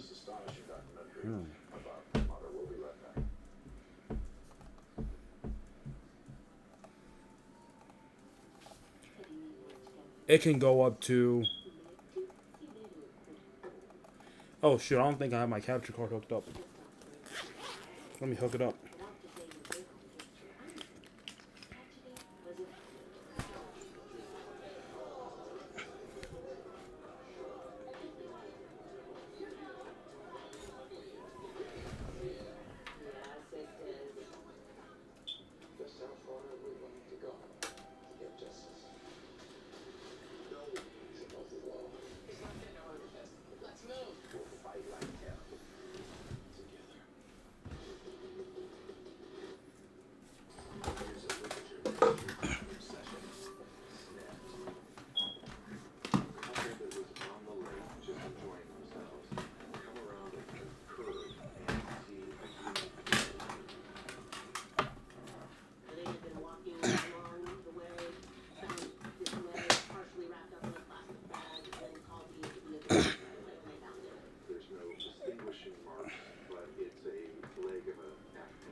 Alright, hold on.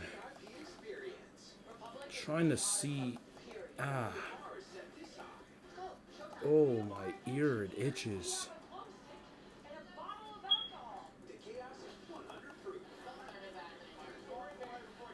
can add filters. Somewhere else. In all new Southern Hospitality, every Monday at 9 on Bravo. Each streaming on Peacock. This New Year's Eve will be the party of the year. Dancing, singing till our voices are gone, staying out all night. Ain't that what you do every night? That's what you do every night, Miss Golden. December 31st, live on NBC. Is it even plugged in all the way? We're decking the halls with savings at I don't even think it was plugged in. 60% off gifts for everyone now through Friday. I'm a toasted Lodge. I'm looking for someone who enjoys the soothing sounds of the ocean. Oh my goodness, dude. Rocky exterior, but I've got soft pillows and breakfast. This thing gonna go in the frickin'. Beat the last minute rush at Dick's Sporting Goods. Save up to $950 on select basketball hoops and 25% off select Hydro Flask drinkware. Plus, save on golf balls or grab a gift card. Shop in store or online. Every holiday starts at Dick's. Let's see now. Oh, there we go. Now, what does it go up to?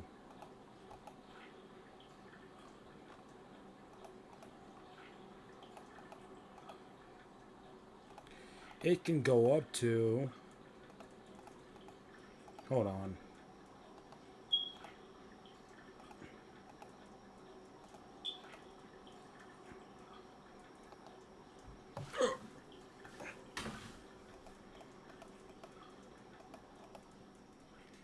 It can go up to 1080p, but only in 30 FPS. It can go up to 720p, 60 FPS. But yeah.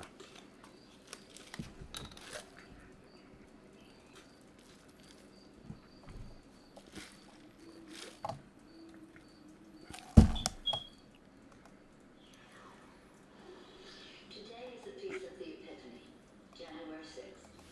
Visit of the Magi, the worst of the world, seeing the birth of Christ the man. My ear itches so badly. In any way that you What? for our country, and that today will be an epiphany for the American people as they see the difference between our respect for the oath we take versus what they're up to. And let us hope that they will see the light and have their own epiphany on the other side. Back with us, Alexander Pelosi, who offers us that scene in her documentary. So there's the very Catholic Speaker of the House on the morning of January 6th, talking to her troops and putting it in Catholic terms, but expanding it to all religious terms. And then what happens on January 6th. What was your feeling as you were with your mother with that camera when you were being rushed out of that building? The Speaker of the House has never been rushed out of the building before in danger. What was your personal feeling at that moment? Well, first of all, most importantly, there was no record of what was happening. So when the security took her off the rostrum, they took her out without any cell phone. So instantly, the documentary filmmaker in me, the reflex just turned on of, we need a record of all these calls she's making. Where's the National Guard? She's calling the Secretary of Defense. She's calling the Attorney General. She's calling... So I thought, first I just have to record it for historical purposes, because they had a rule that day, it was written in the Constitution, that they had to certify the elections, and that is what they were going to do. So how are they going to get from here to there? That was the question. I knew she was going to pull it off. I knew she wasn't just going to let these people take over and then just go home. So the question was going to be, how do they pull this off? So I guess my answer is, my impulse was just film it. I guess that's what I did, right? Right, yeah. I want to take a look at this shot of what you saw when you came back into the Capitol. It's a haunting image. It's of the police officers. We can roll it now. The police officers on the floor. This is your return, and the Speaker's return to the Capitol. This is what you find. These people have won. This is the victorious side of that hand-to-hand combat battle that was taking place there. These are the winners, exhausted, but reclaiming that building. What did it feel like to go back in? Well, it was a mess. They made it was like a war zone. I did not know, when we were in the bunker, we had no idea how much actual physical damage. They were destroying the whole building. And, the Temple of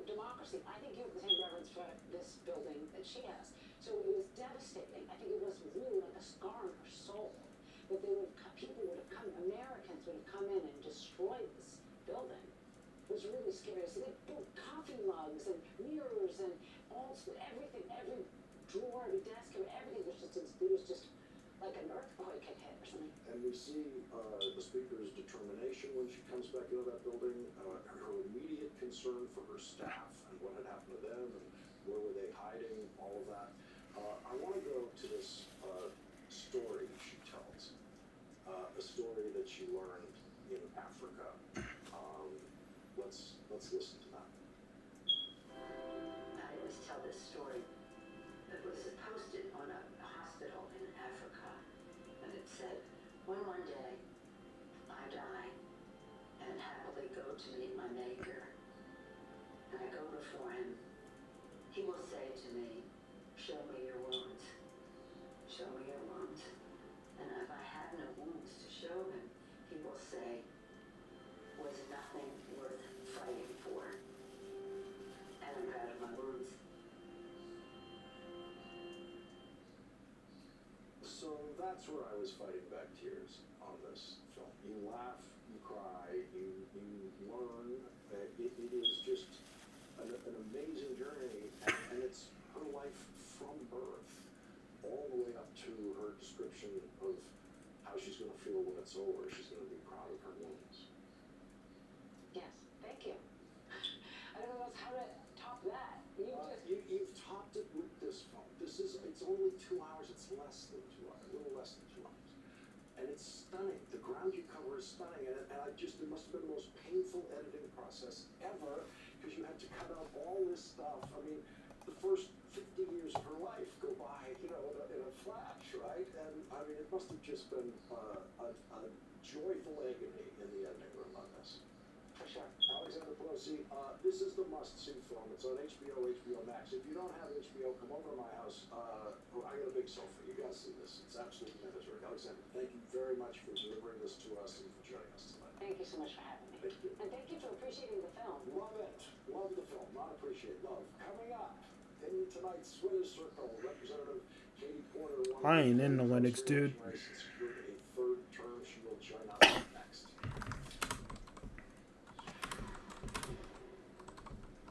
Our new star is here! I'm the star. Don't take a risk. Okay, Courtney. I'm cool, right?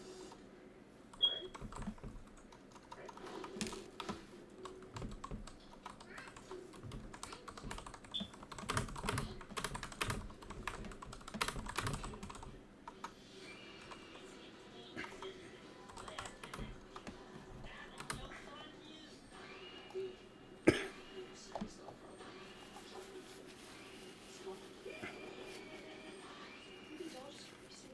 Dang, can I install Mac on this thing?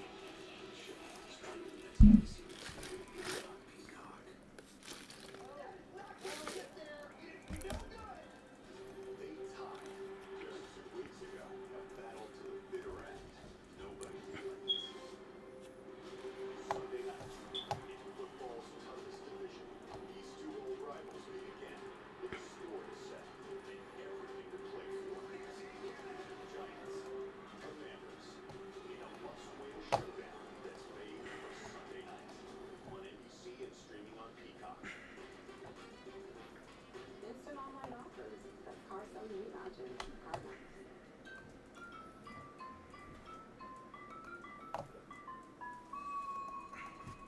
Thanks to Chase, Angie's Match Flooding this tax. With their zero overdraft fees, she overdraws by $50 a month. Anytime. Left fees keeping calm. Another day we just balance if the overdraws by more than $50. Overdraft assist from Chase.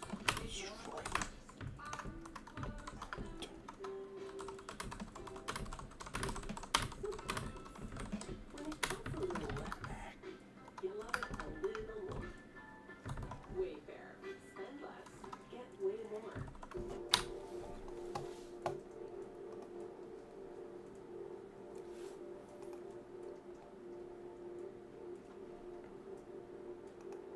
Oh shoot, I have an update.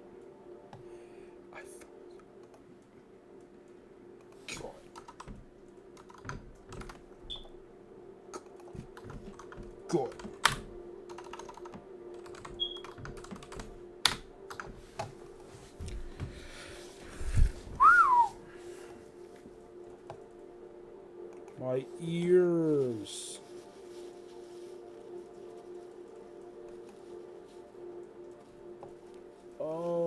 Bitches.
Oh.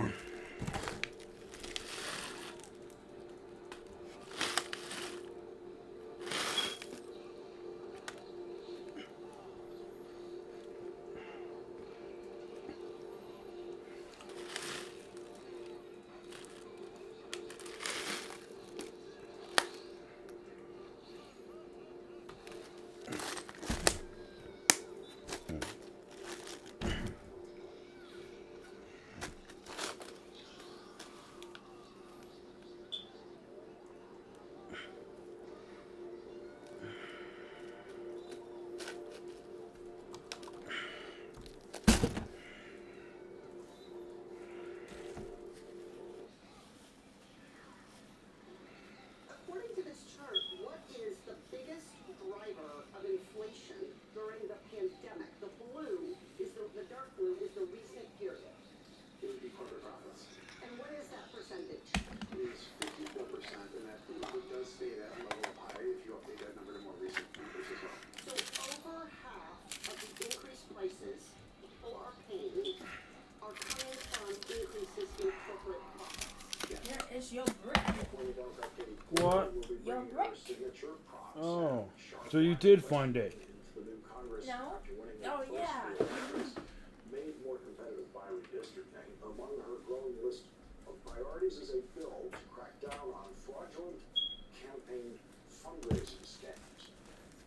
Getting Congress to enact widespread campaign finance reform feels as likely as getting snow in Orange County this Christmas. However, it shouldn't take a once-in-a-century holiday miracle to get Washington to stop political fundraising scams.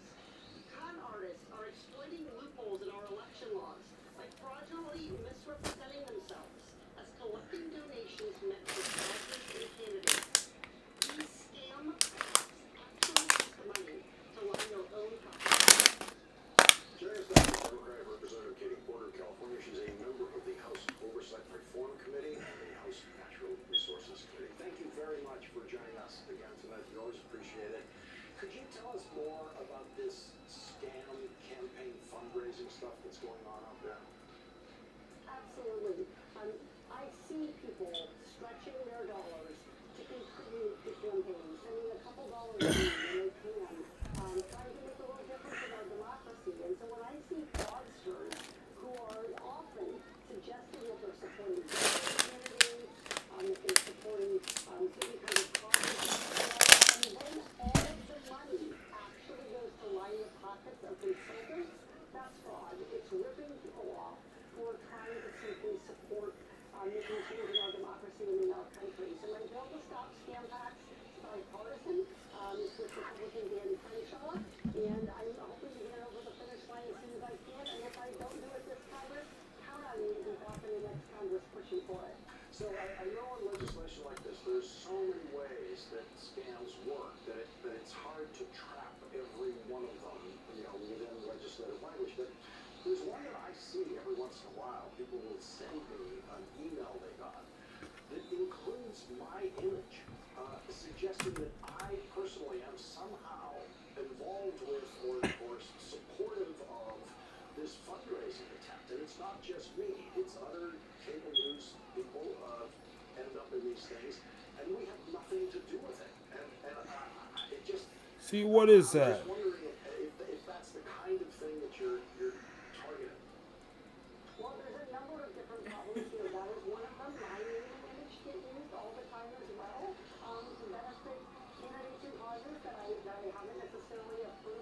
signed off on. We also see things like triple matches, quadruple matches. We need 7 more donors in your zip code. None of those things are true. It is true that campaigns take money, and I'm sad to say my campaign this time was a poster child for that. It was incredibly expensive to win my race. But we need people's contributions to go to What is that move? real races. Regardless of whether those are Democrat or Republican, I respect people's choices. They shouldn't go to scam artists. What about the Trump fundraising operation that was being run allegedly to help candidates in this last election, but then the money's not used for that? That's a great example. So when you read the fine print, you discover that the vast majority of the money in fact goes to President Trump and not the candidates. We see this all the time. So when people say contribute to this to help support Katie Porter, God dang. the fine print and a budget of money is going to someone else. I wish I could tell you more. How is he flying? A Republican problem. But to be honest, it's not. We see these problems on both sides of the aisle, and we see them throughout the political fundraising ecosystem. And we want people to trust us. If we want people to chip in and contribute, come out to vote, volunteer, then we have to try to create as clean and honest and transparent of a political system as we can. And there's no exception to that transparency and honesty for fundraising. We have to hold ourselves accountable on that front too. Representative Katie Porter, congratulations on the win. How much different was your district, and how much more difficult was it to win in that redistricting? With the new redistricting, we had 70% new voters. So people who were seeing my name on their ballot for the first time, they're not people that I had the privilege of representing before. So we had to really get to know them. We had to introduce me, my work, what we've done, how we think about fighting for families. So it was a real challenge just to meet that many voters, but it was also a delight. I can't wait to represent these new families going forward in Orange County. Representative Katie Porter in the winner's circle tonight. Thank you very much for joining us tonight, and please come back. Thank you. Thank you. Tonight's last word is next. Chicago Wednesday is TV's #1 rated night of dramas. When this community calls, we respond. There are people who stand steady, who hold on to hope, who will continue to fight for the good of Spain. Whatever it takes, every single day. One soul. One family, one Chicago, stronger together. Chicago Wednesday, on ABC, and streaming on Peacock. You know, below deck. Will Poe? No way. Now it's Below Deck, Monday at 8 on Bravo, and streaming on Peacock. Wouldn't it be better to stream with a crispy, crunchy, cheesy to the edge, Detroit-style pizza in your hand? Order up. Hi! Need new glasses? Get more from your brother. The vision works. How can you see me squinting? I can't. I'm just telling everyone. Hey! Use your vision benefits before they expire. Vision works. See the difference. The holidays are here, and Dick's Dang. has the best gifts for the whole family. Wait, what the? Sunday styles from Kalia, the latest looks from Verse, and ESG's a great value for everyone on your list. Shop in store or online. Every holiday starts with Dick's.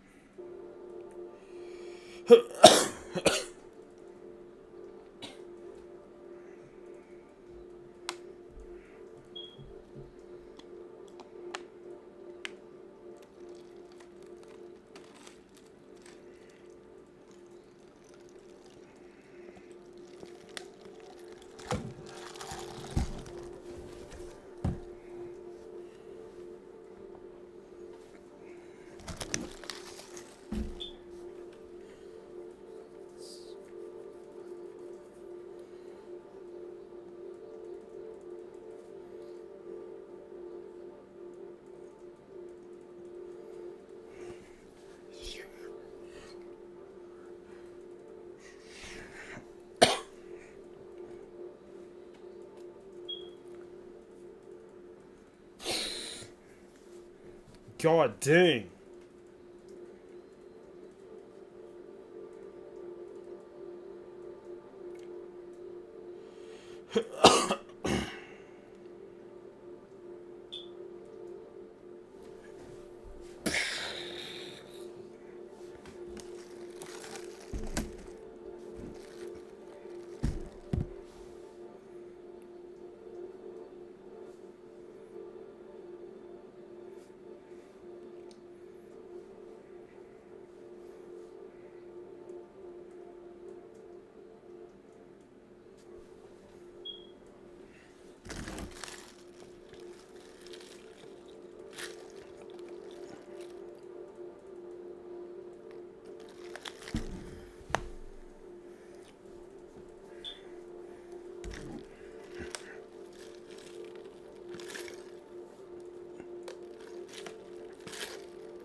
Nice.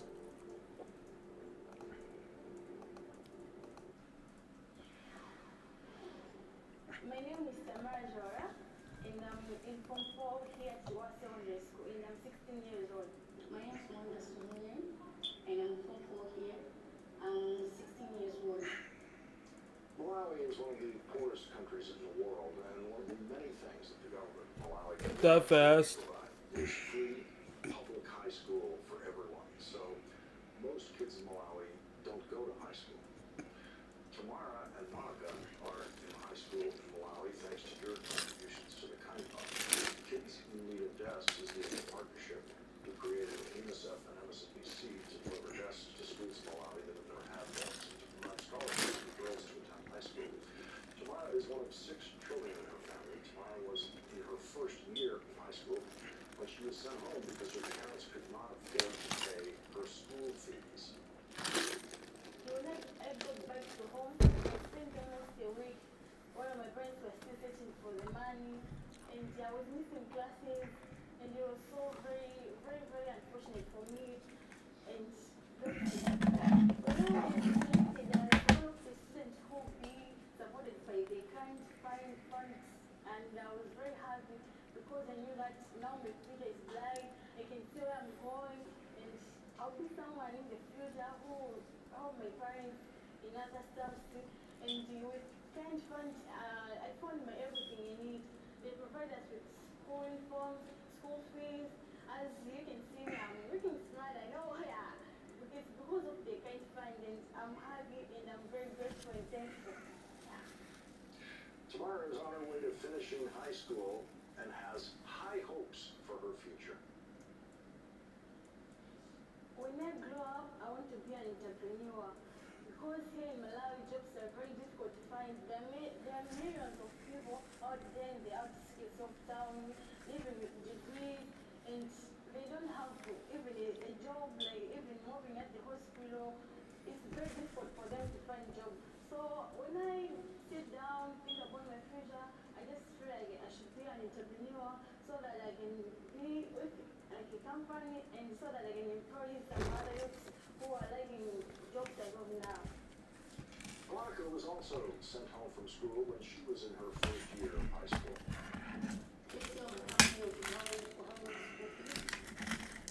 Oh, shoot, my wife though.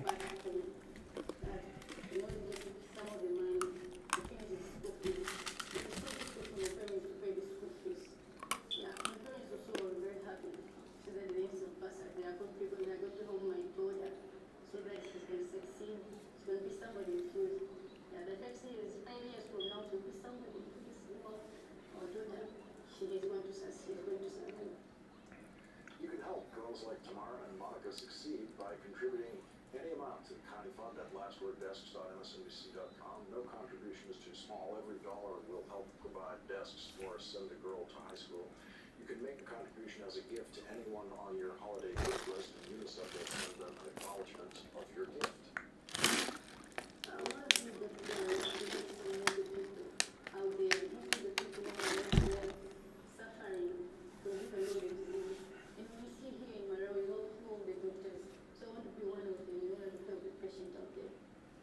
One of the girls you supported through high school in Malawi, Joyce Chizale, is now in medical school in Malawi on her way to fulfilling her ambition to become a doctor. Your generosity has provided scholarships to over 30,000 girls who have been able to remain in high school in Malawi. Come on, Leona.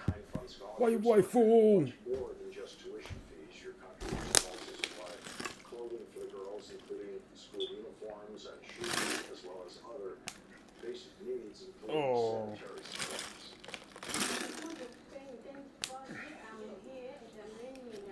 Yeah. There are also some girls in the Oh, there's no way.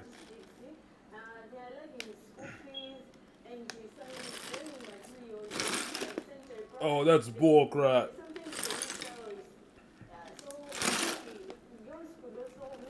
Come on, Yuri.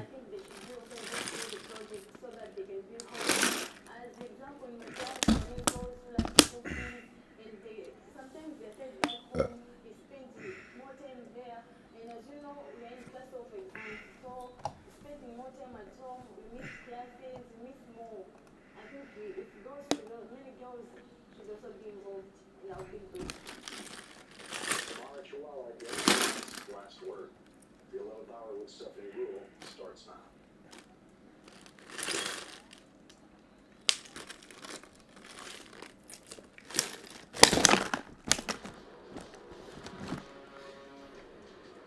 Tonight, hints of never-before-seen evidence from January 6th as the House committee puts the final touches on its final report. And social media, national security, and free speech. The bipartisan push to ban TikTok over China fears, while Twitter shuts down those reporting on its CEO. Then COVID's comeback. Those free at-home tests are back as well, as the White House tries to take on a potential triple-demic as the 11th hour gets underway on this Thursday night. People still play this game to this day, and that's amazing. Good evening once again. This game got I'm 500 million keeping an eye visits. on some major news tonight concerning Twitter. Several journalists who cover the social media company, and specifically its CEO, Elon Musk, have suddenly been suspended from the platform. Yo, no way. What? Musk himself tweeted that he welcomes Elon Musk criticism got because, suspended on That's Twitter? what free speech means. Well, it's what it meant. Who is that? Yes, we'll have The guy who multiple owns journalists Twitter. from Hold on. China What? doing That doesn't make sense. The guy who owns Twitter got suspended. How does that make any sense? what the January 6th committee now knows about the violent attack on the Capitol. Wait a minute. The committee spent nearly Did I- 2 How does the owner of Twitter get suspended? Did he suspend himself? to keep that man in I the don't White know. House. I'm Today, not the check. panel What did they announced that mean? this Monday at 1 p.m. Eastern, members will take the first step towards revealing their findings. That wouldn't make any The sense. committee chairman hinting new evidence will be revealed at that hearing. Benny Thompson told the website this: "It could be evidence we have not revealed." It's The committee is expected to vote on the Aww. final report and on any criminal referrals to the Justice Department and potentially other agencies. Yeah. And tonight, the New York Times reports the committee is weighing criminal referrals against Donald Trump and his allies. The report goes on to say the panel was considering referrals to 5 or 6 different entities, including the Justice Department, the Health Ethics Committee, the Federal Election Commission, and the Bar. The 1-6 committee's final report is expected to be made public on Wednesday. Remember, House Republicans have promised that an investigation of the Select Committee's work is also coming as soon as their party takes control in January. Much of the January 6th committee's evidence, including transcripts of witness interviews, will soon be going to the Department of Justice. And Bloomberg now reporting recent subpoenas from Special Counsel Jack Smith indicate that a new grand jury will be in place at least through March of 2023. One of the key figures in Trump's fight to overturn Biden's 2020 win is now facing a serious punishment for making false claims of election fraud. A committee- I don't know how I am doing this, Former Trump lawyer, former New York City mayor, Rudy but I'm gonna Giuliani keep it like that. may be disbarred. The D.C. Court of Appeals will make the final decision on disciplining Giuliani coming up. Listen, I don't know how I'm holding this without holding it. Our lead-off panel tonight. Peter Baker joins us, Chief White House correspondent for the New York Times. Kyle Cheney. We're just gonna keep it like that, okay? Politico, and MSNBC political. In the meanwhile, I'm gonna be playing some K1 Fall Star. Starting at 7 a.m. right here on MSNBC. Let's see how far it can go. In a moment, but first, everyone here being a journalist, we Huh? talk about journalists who cover Elon Musk specifically, personally, are getting booted. Dang, who is that? 3,000 rebirths? I'd check who that is, but I don't want to friggin'. Look at the 6 journalists that we found who have been kicked off just in the last day. It looks like the opposite of that. You'll have to obviously get a better sense of what the reasoning is. They haven't given those journalists, as far as we know, any kind of explanation, including a colleague of mine at the New York Times, Brian Mack. The one thing that appears at the first blush, anyway, is that people who tweet things about him are at danger, potentially, of being kicked off. In fact, when one of the reporters went over to Mastodon, and Mastodon mentioned that on Twitter, Mastodon's account got suspended. what's your take from a legal perspective? Elon Musk owns the place. Can he just do this? Yeah, so legally he can, but I mean, it's indicative of somebody who has incredibly thin skin. For somebody who swears that he wants this public square for people to come and be able to participate, it's really not going to be happening right now. But it kind of makes you wonder, what kind of people, what kind of accounts does Elon Musk want to have on Twitter? Legally, he's allowed to do it. He owns it, he can do whatever the hell he wants to do. But at the end of the day, you want to just sit there in an echo chamber where you're just going to hear the same voices over and over again? Like Peter said, he said, Hold on a minute. Have you met super powerful male narcissists? I'll give you the answer to that question. Yeah, they only want to operate in an echo chamber. The answer to that would be yes. but you know, he bought for $44 billion or however crazy amount of money he spent, something that wasn't worth that amount of money, but he bought it to be able to create a space where people could continue to come together to share information. But he's doing it all under this doxing kind of guise, which, listen, doxing is not right. We all agree on that stuff, right? But he's now getting rid of accounts. Good lord, total saying 27 billion and 25 billion. Retweeting things, there really is no guidance here. There's no clear explanation. But legally speaking, it's his toy. He can break it as much as he wants, but putting it back together may prove to be very hard. Katie mentioning the $44 billion is a good reminder for our audience. He paid $44 billion. There's a very good chance he is levered to the hilt. His Tesla stock, and I don't know, when people are backed into a corner financially, they start to act a little crazy. Kyle, let's move on and talk about the January 6th committee, promising some new information potentially on Monday. What do you think that means, especially when it comes to those referrals? So what I'm particularly interested in is, look, the committee laid out its We're gonna see how far it can go, my gamers. You will see more evidence supporting that case, but a lot of what they're going to do is fill in details about what other people did to empower Trump, to enable him as he did his for the 2020 election. So We're gonna see how far it can go, my There's going to gamers. be layers and layers of new detail about how that happened, about how close it came to succeeding, and a lot of characters and even heard of stuff that tried to help him do it, and that I think is where you'll find the new details, the new information.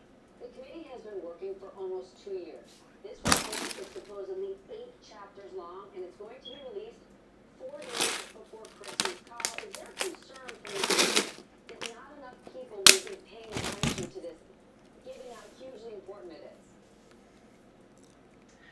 No, I think, look, they feel like they're a draw in their own right. They drew a lot of eyeballs during their summer hearings, and a lot of people worried then at the time, are people going to be checked out? Are they included in this? And I think they proved people wrong about whether people would resonate or whether people would buy it. I think they felt like they needed every day they could possibly have to continue their investigation. So they squeezed every drop out of their time to get new witnesses, new testimony, depositions.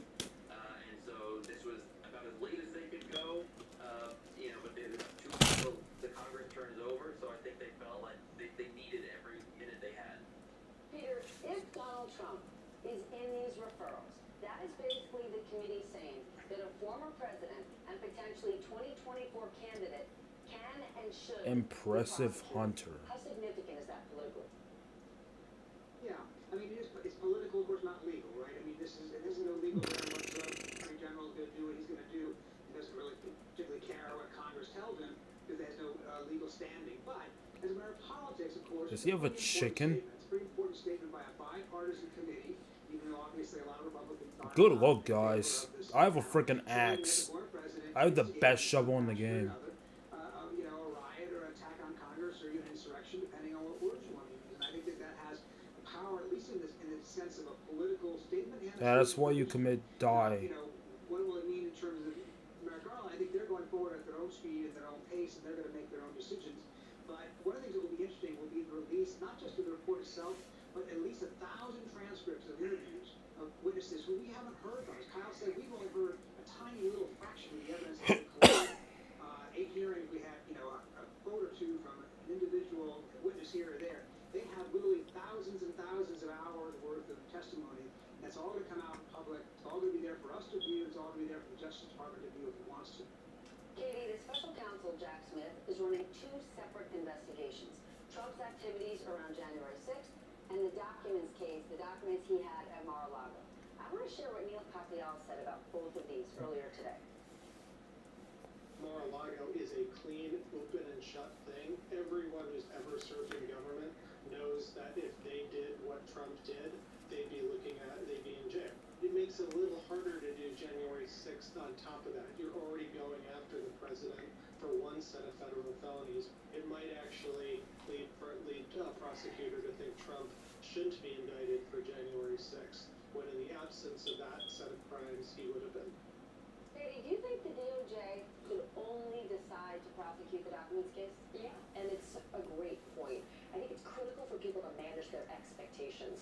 As Peter noted, they're referrals and referrals only, meaning they're going to be making this huge written report, 1,000 pages, 8 chapters. It's going to lay out evidence, including, by the way, hopefully those 2,319 text messages sent by and between Mark Meadows with 34 sitting members of Congress, who may end up being part of those criminal referrals. But referrals are referrals only, Stephanie, and nothing else comes out of it until the DOJ decides through Jack Smith whether they want to prosecute. And the reason why it is doubly important, the burden of proof when you're prosecuting these cases, totally different than what we had with a congressional investigation. And so a prosecutor's going to sit down and say, does it meet the elements of the crime? Yes. Can I prove it beyond and to the exclusion of every reasonable doubt? Maybe. Yes. Can I get a jury to convict this defendant? And there it becomes nebulous. There's that possibility of jury nullification if you don't get the right jury. And sometimes the DOJ has to just roll on the dice, roll it, and say, I'm going to leave it up to a jury to decide whether or not Donald Trump is guilty or not. Yes. Whoa, hold the frick up. The legal battles that you have unfortunately painfully had to cover for months and months. People who refuse to respond to subpoenas. Yo, what was that? Now that the committee is basically done, what happens to those potential witnesses? They're free to go. Was that a jackpot? The lawyers who represented them, they're the ones who win. Dang it. That was a freaking elite chest. Oh my god, dude. All of the work, the amazing, amount of work they've been able to do, had limited capacity. They have. How did I do that? That auto-click thing. And they chose early on to pursue some really important ones against Trump himself, to get his White House papers, against Mark Meadows, against the RNC, and others, but they couldn't tackle every single subpoena fight that came their way. So there were a number that they just punted and punted and punted, and some of them they got lucky and won them almost by accident, getting Kelly Ward's phone records at the last minute, the Arizona GOP chair. But a lot of them they just had to allow to languish, and so people like Roger Stone, Alex Jones, Ali Alexander, they could not pursue those all the way to the end. And I think the important thing is they felt like they got information about those people from other sources, so they didn't need to necessarily engage those court battles to get the information. Katie, Jack Smith, the special counsel, reportedly has a new grand jury that's now hearing evidence around January 6th. What does that tell you? It says that regardless of what happens in January with the Republicans taking over the House majority, you're going to have a grand jury that's going to sit at least till March of 2023, which means Jack Smith can continue to present evidence to that newer, and we're going to call it newer because it's been around since at least maybe November. So to that newer grand jury, Jack Smith can continue to present evidence. But remember, Mar-a-Lago had a grand jury. That's where that subpoena came from that we didn't have compliance with from Donald Trump. It doesn't mean that the investigation. So I assume a jackpot chest will look like a. We know it's still ongoing because Jack Smith, special counsel, is investigating it. And so this newer grand jury can take evidence, but at the end of the day, as we just talked about a couple of minutes ago, the DOJ has to decide what they want to do with it. While they're doing their work. Peter, the House Committee's work is officially done on December 31st. Do you think Chuck Schumer will have a Senate committee pick up the investigation? Well, Kyle might know more about this than I do. I haven't heard that. I think that the Senate has been more than happy to let the House take the lead on this. The Senate's got more than enough, hassles in trying to manage a 51 to 49 or 50 to 49 or however you want to count the majority they're going into this new Congress with. But I think that there are some very specific things that are left unanswered. If this report tells us that there are some real holes that need to be looked at, it's possible that a senator would want to pick that up and at least have a discrete investigation of some particular aspects of it. I think broadly speaking, everybody understands, as Kay says, that this is really now Jack Smith's question and Merrick Garland's question. That the facts are going to be out there through these 1,000 or so interview transcripts that have been done, that a report that will be delivered. The question now is what you do about it. Is there accountability to it? Can you prove a crime? If you can prove it, can you convince a jury as Katie said? long chapters, thousands of pages. The question is, what happens next? There are a way I can just hold the mouse Great to have you all starting us off tonight. When we come back, lawmakers somehow. on both sides of the aisle putting Like TikTok something on heavy. the spot. Yeah, this should Very work. real threat security experts are raising over the wildly popular app. Plus more on If I could Elon just Musk's Twitter system. sit it Later. still, man. Consumers are already struggling, and the holidays could make the situation even worse. How the White House is trying to battle a potential triple-demic. The 11th hour just getting underway on Thursday night. Look at that tree. Cute. There we go. When you sign up for the MSNBC Daily Newsletter, you'll get insightful articles by people you know and trust sent directly to your inbox, along with video highlights from your favorite MSNBC shows. Sign up for MSNBC Daily Wow. at MSNBC.com. Beat the last minute rush at Dick's Sporting Goods.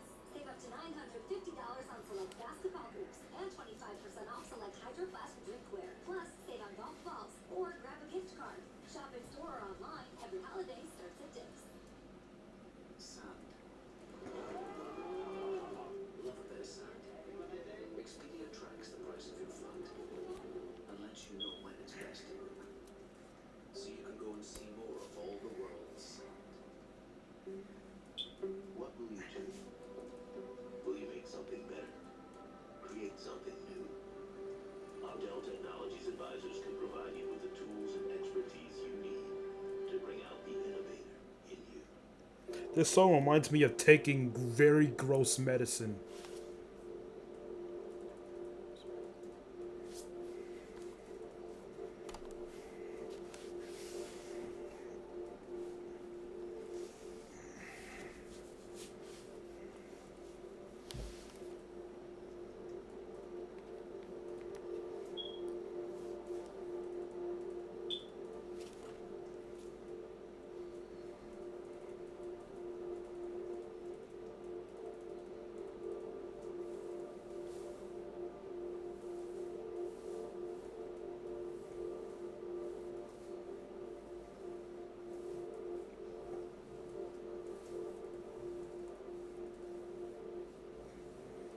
I like how they just can't dig, so they go back up.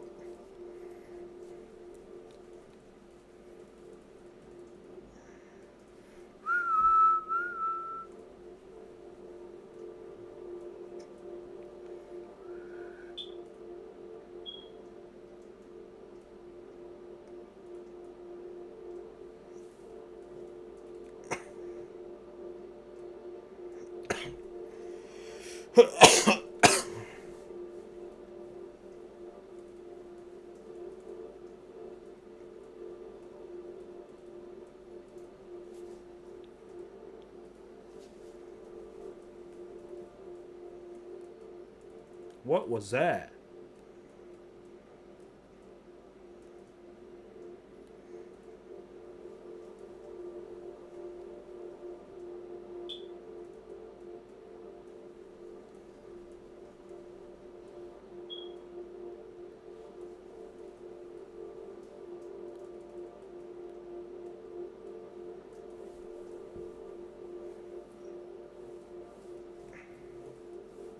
Yeah, I think a jackpot chest would be gold.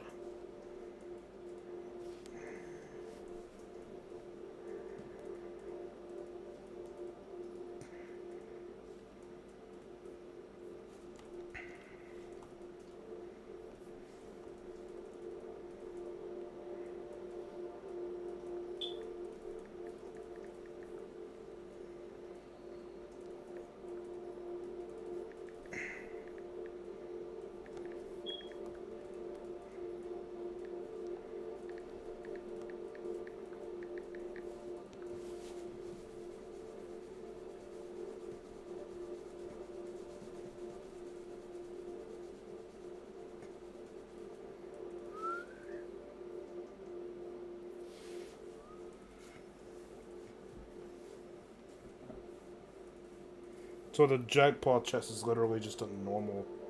Well, it's a darker chest. Good.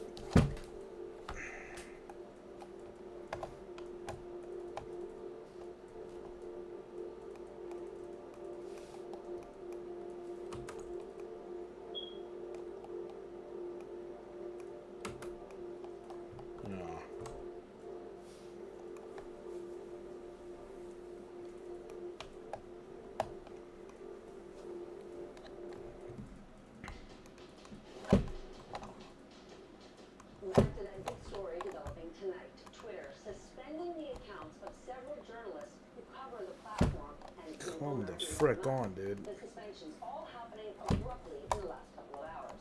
With us for more, Alex Stamos. He's the former chief security officer at both Facebook and Yahoo. He's now a partner at the Krebs Stamos Group. Alex, we are lucky that you are on with us tonight. This seems really scary, okay? These are reporters who covered Elon Musk, who covered the changes on Twitter since he took over. Now, he's claiming these suspensions are taking place because these reporters put him at risk, potentially posting his locations. But there's not even evidence any of them did that. That's right. He's now suspending reporters who have linked to people who have posted the location of private airplanes that are tracked by a open network of people across the United States, including Musk's private jet. Not the people who run the accounts themselves, but just journalists who have reported on that fact are now being banned. As a chief security officer, I've had to work on executive protection, and it's true.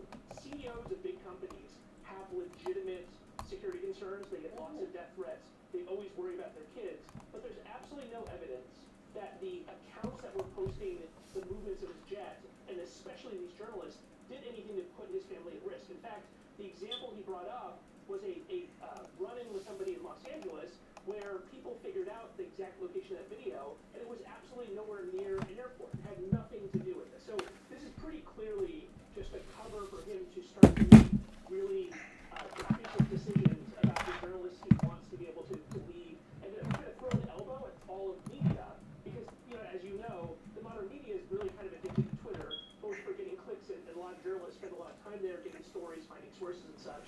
And by demonstrating that he can come down at any moment, I think he's looking to intimidate the people who have given him negative coverage. Given that this is Elon Musk's mindset at this moment, how concerned should we be? Earlier this week, they basically got rid of their Trust and Safety Council, something you know a whole lot about. Oh. Right. So, for the last couple of weeks, Musk has brought in independent journalists to give them access to documents about how Twitter made controversial decisions in the past, including taking down the account of President Trump after the January 6th riots. He made a really big deal that the idea that the internal deliberations where lots of executives debated back and forth. Yay. Should we do this? What's the free speech rights here? What do our rules say? But that was a scandal. And now you can see what is the alternative to having a bunch of smart people argue about a difficult decision is that one guy can just make the call in the middle of the night and ban a bunch of people. And this is what we're going to see in the future of Twitter, is that he has done the opposite of what effectively every other social media network has done, which is social media. What the frick was that? Councils, committees, external oversight boards. That's probably nothing. Take these decisions out of the hands of the CEO, because in the end, those CEOs don't want this level of responsibility.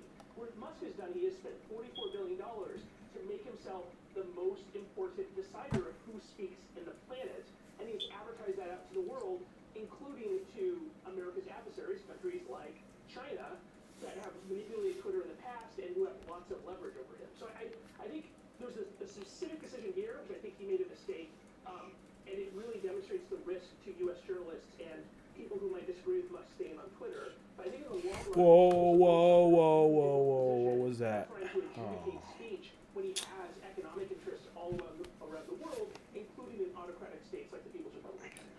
Enormous economic interests. That's a really important reminder for our audience. We didn't think Elon Musk was going to like content moderation. It appears he loves it. I want to turn to TikTok, though. The Senate has now voted to ban the app on all federal devices, and there's some lawmakers out there who want to go even further. TikTok, among the most visited sites in the world, used by an estimated 100 million Americans every month. Massively popular, except maybe in Washington. I've been expressing concerns about TikTok for months on end. The Senate now passing a new GOP-led bill that would keep government devices from accessing TikTok, an app owned by a parent company based in China. This administration needs to force TikTok to put up a firewall, the U.S. TikTok, between itself and Beijing. A separate bipartisan proposal introduced this week would ban TikTok altogether in the U.S. Whoa!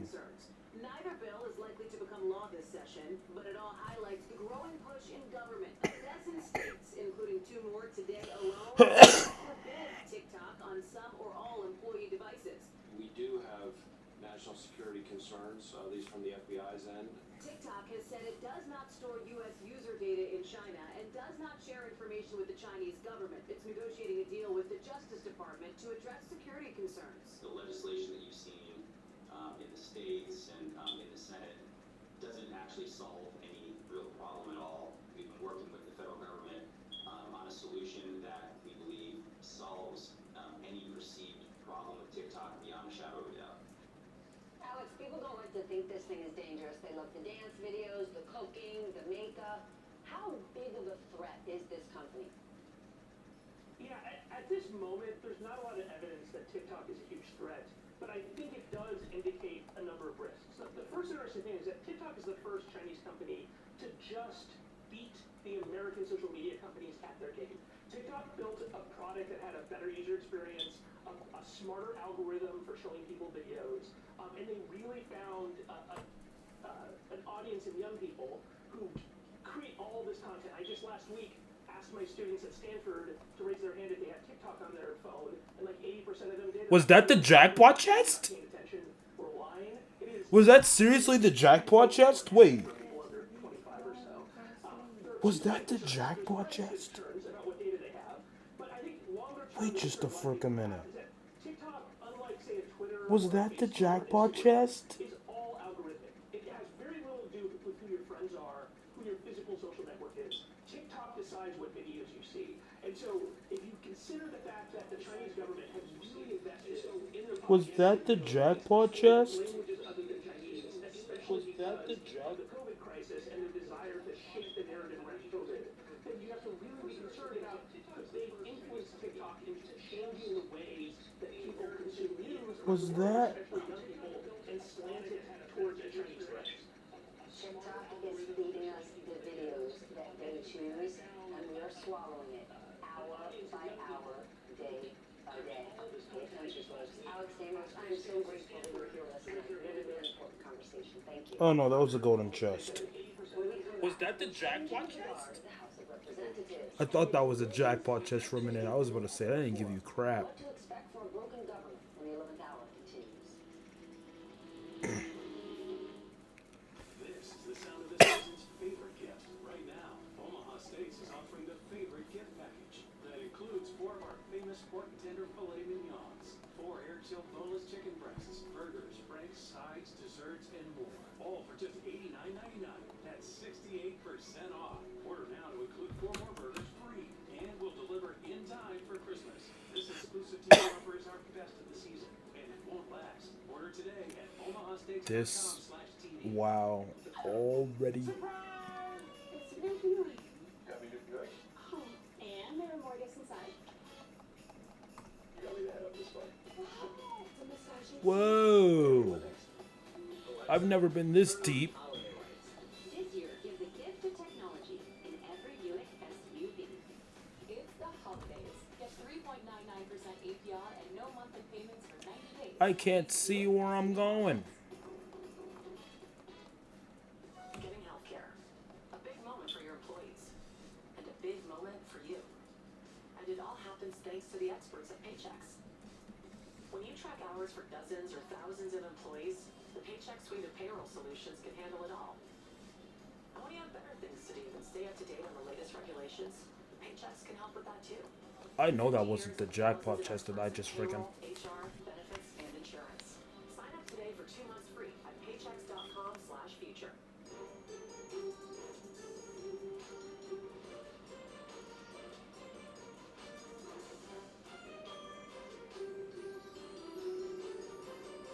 Oh, still the golden chest. Those appear often, dude. I'm looking for someone who enjoys the soothing sounds of the ocean. I might have a rocky soft and breakfast on the house. Hi! Need new glasses? Get more from your benefits at VisionWorks! How can you see me squinting? I can't, I'm just telling everyone. Hey! Use your vision benefits before they expire. VisionWorks. See the difference.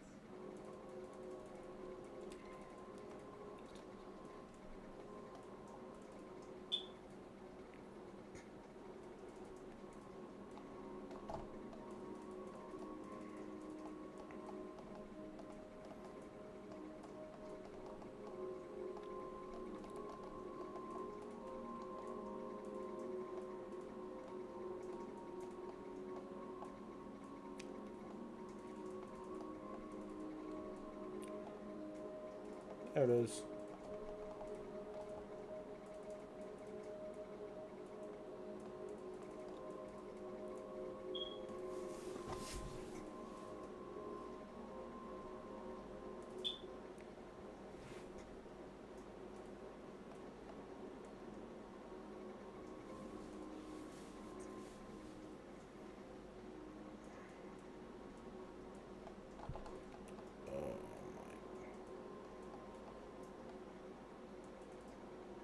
Is that the sacred chest? Wow.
So that's a police chest.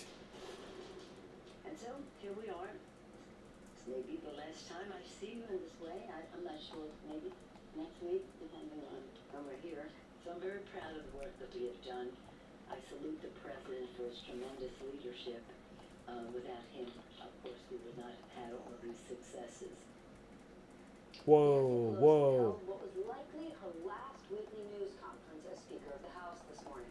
And on Wednesday, in a rare moment of bipartisanship, former Republican Speaker John Boehner was not afraid to sing her praises. You've been incredibly effective as the leader of your Is that the... You know, the younger generation today has Dang it. game recognizes game.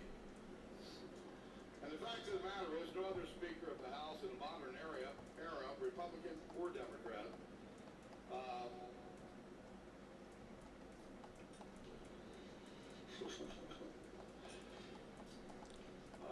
has wielded the gavel with such authority or with such consistent results. Meanwhile, House GOP leader Kevin McCarthy Oh. from his own caucus. 5 right-wing members say they will not back McCarthy for Speaker. Why are you bald? To sink McCarthy's nomination, but they are facing pressure to cave. Back with us tonight to discuss, Juanita Tolliver, host of Crooked Meetings, and MSNBC political analyst, and Reed Galen, I have co-founder of the very Project. important He's worked on a number of GOP business to campaigns, take care including John of. McCain, Arnold Schwarzenegger, and George W. Bush. Reed, I want to start with, are there enough concessions in the world to get guys like Andy Biggs and Matt Gaetz to vote for McCarthy? I have very important business to take care of. I mean, it's. I think it tells you something, Stephanie. That Marjorie somebody else to praise his backers, I think, tells you just about the magnification of the Republican Party writ large. But I think one thing that former Speaker Boehner said that's true of Nancy Pelosi that will never be true of Kevin McCarthy is he will never be consistent and he will never. I have very important business to take care of. I make billions, quadrillions, quintillions No, I don't think you will, but I don't think that these guys necessarily care. from what I do. That's what they want. And I was just having lunch yesterday, Stephanie, with a very smart person who was chief of staff on the Hill for 30 years, who said, you know, it's not just that he has to get to 218, he has to get to a specific number of the people who are in the chamber and are willing to vote for him. Oh, So fudge. this can go on for days and weeks, and without a speaker, as any Hill veteran will tell you, the House can't do anything. It can't organize committees, it can't pay staffers, as I saw in a story earlier today, and it will just come to a grinding halt, and there will be high drama, and then you'll see people like Don Bacon from Nebraska, a Republican, who say, maybe I'll go across the aisle to a Democrat, find somebody who's a consensus candidate, maybe a Fred Upton from Michigan, who won't even be a member. Of course, the Constitution doesn't say you have to be. And so I think we could be in for some real DC drama here, the kind of stuff that even House of Cards could come up with here in the next few weeks. We've been saying that for the last 6 years. Juanita, it's not that Democrats are a small, singular-minded party. They are the big tent party. I have So what makes Speaker Pelosi so effective at the job? How'd she round them all up? She knew where her conference was and her caucus was at all times. Remember, Speaker Pelosi had the pulse of her members throughout her entire career as a speaker, I and she have leveraged that. very important business to take care She would of. do what it took behind closed doors to make deals. I feel like hearing from Senator Schumer or former President Obama about all of the critical legislation that she helped walk through the House and she helped to get passed was just the badge of honor, all of the positive things that she was able to leave her mark on in the Capitol. And so I appreciate re-emphasizing that McCarthy is never going to come anywhere near that legacy of the Affordable Care Act, of the American Rescue Plan, of multiple economic relief bills. Speaker Pelosi has defined her career providing for the needs of the public. And first and foremost, we know that's not a priority of the Republican Party, period. But we also know with the chaotic structure that McCarthy is facing, he is setting himself up for numerous losses in the next Congress if he does become Speaker. Reminder, it was Speaker Pelosi who pulled things together in the financial crisis for the bailouts. Republicans couldn't get it done. This Republican dysfunction, Juanita, is happening while Trump is hitting a 7-year low in terms of approval rating, and President Biden is actually ticking up. How should Democrats use this momentum? They should absolutely lean into the fact that Republicans are going to continue to work for an extremist agenda, and if Kevin McCarthy continues to contort himself into this faux extremist, he's going to be leading the charge here for the GOP. I think that what we saw today with President Biden's people even trolling Trump, emphasizing their major announcements and all their recent wins, that's part of the reasons why we're seeing his approvals tick up. He's delivering in ways that are pleasantly surprising people. In recent weeks, that includes that was close. he's released from Russia. That includes codifying same-sex marriage and interracial marriage. His administration is delivering in ways that I think people had underestimated, but now they're saying, okay, I like this guy. He's delivering for us. And if they continue to do that, that's going to set them up nicely for 2024. Well, let's go back to former President Donald Trump, because yesterday he was trolling, he was teasing this big announcement that was coming today. Most of us thought it was political. We did not think we were getting another Trump steaks, Trump ice, Trump vodka, but we got something more outlandish. His big announcement is that Donald J. Trump is now selling digital trading cards of himself like a superhero for a mere $99 each. And I know your team at the Lincoln Project had quite the response just a few hours ago. Okay. I think that'll wrap it up. I'm pretty tired, so yeah, GG's. That's the set. And on to the next one.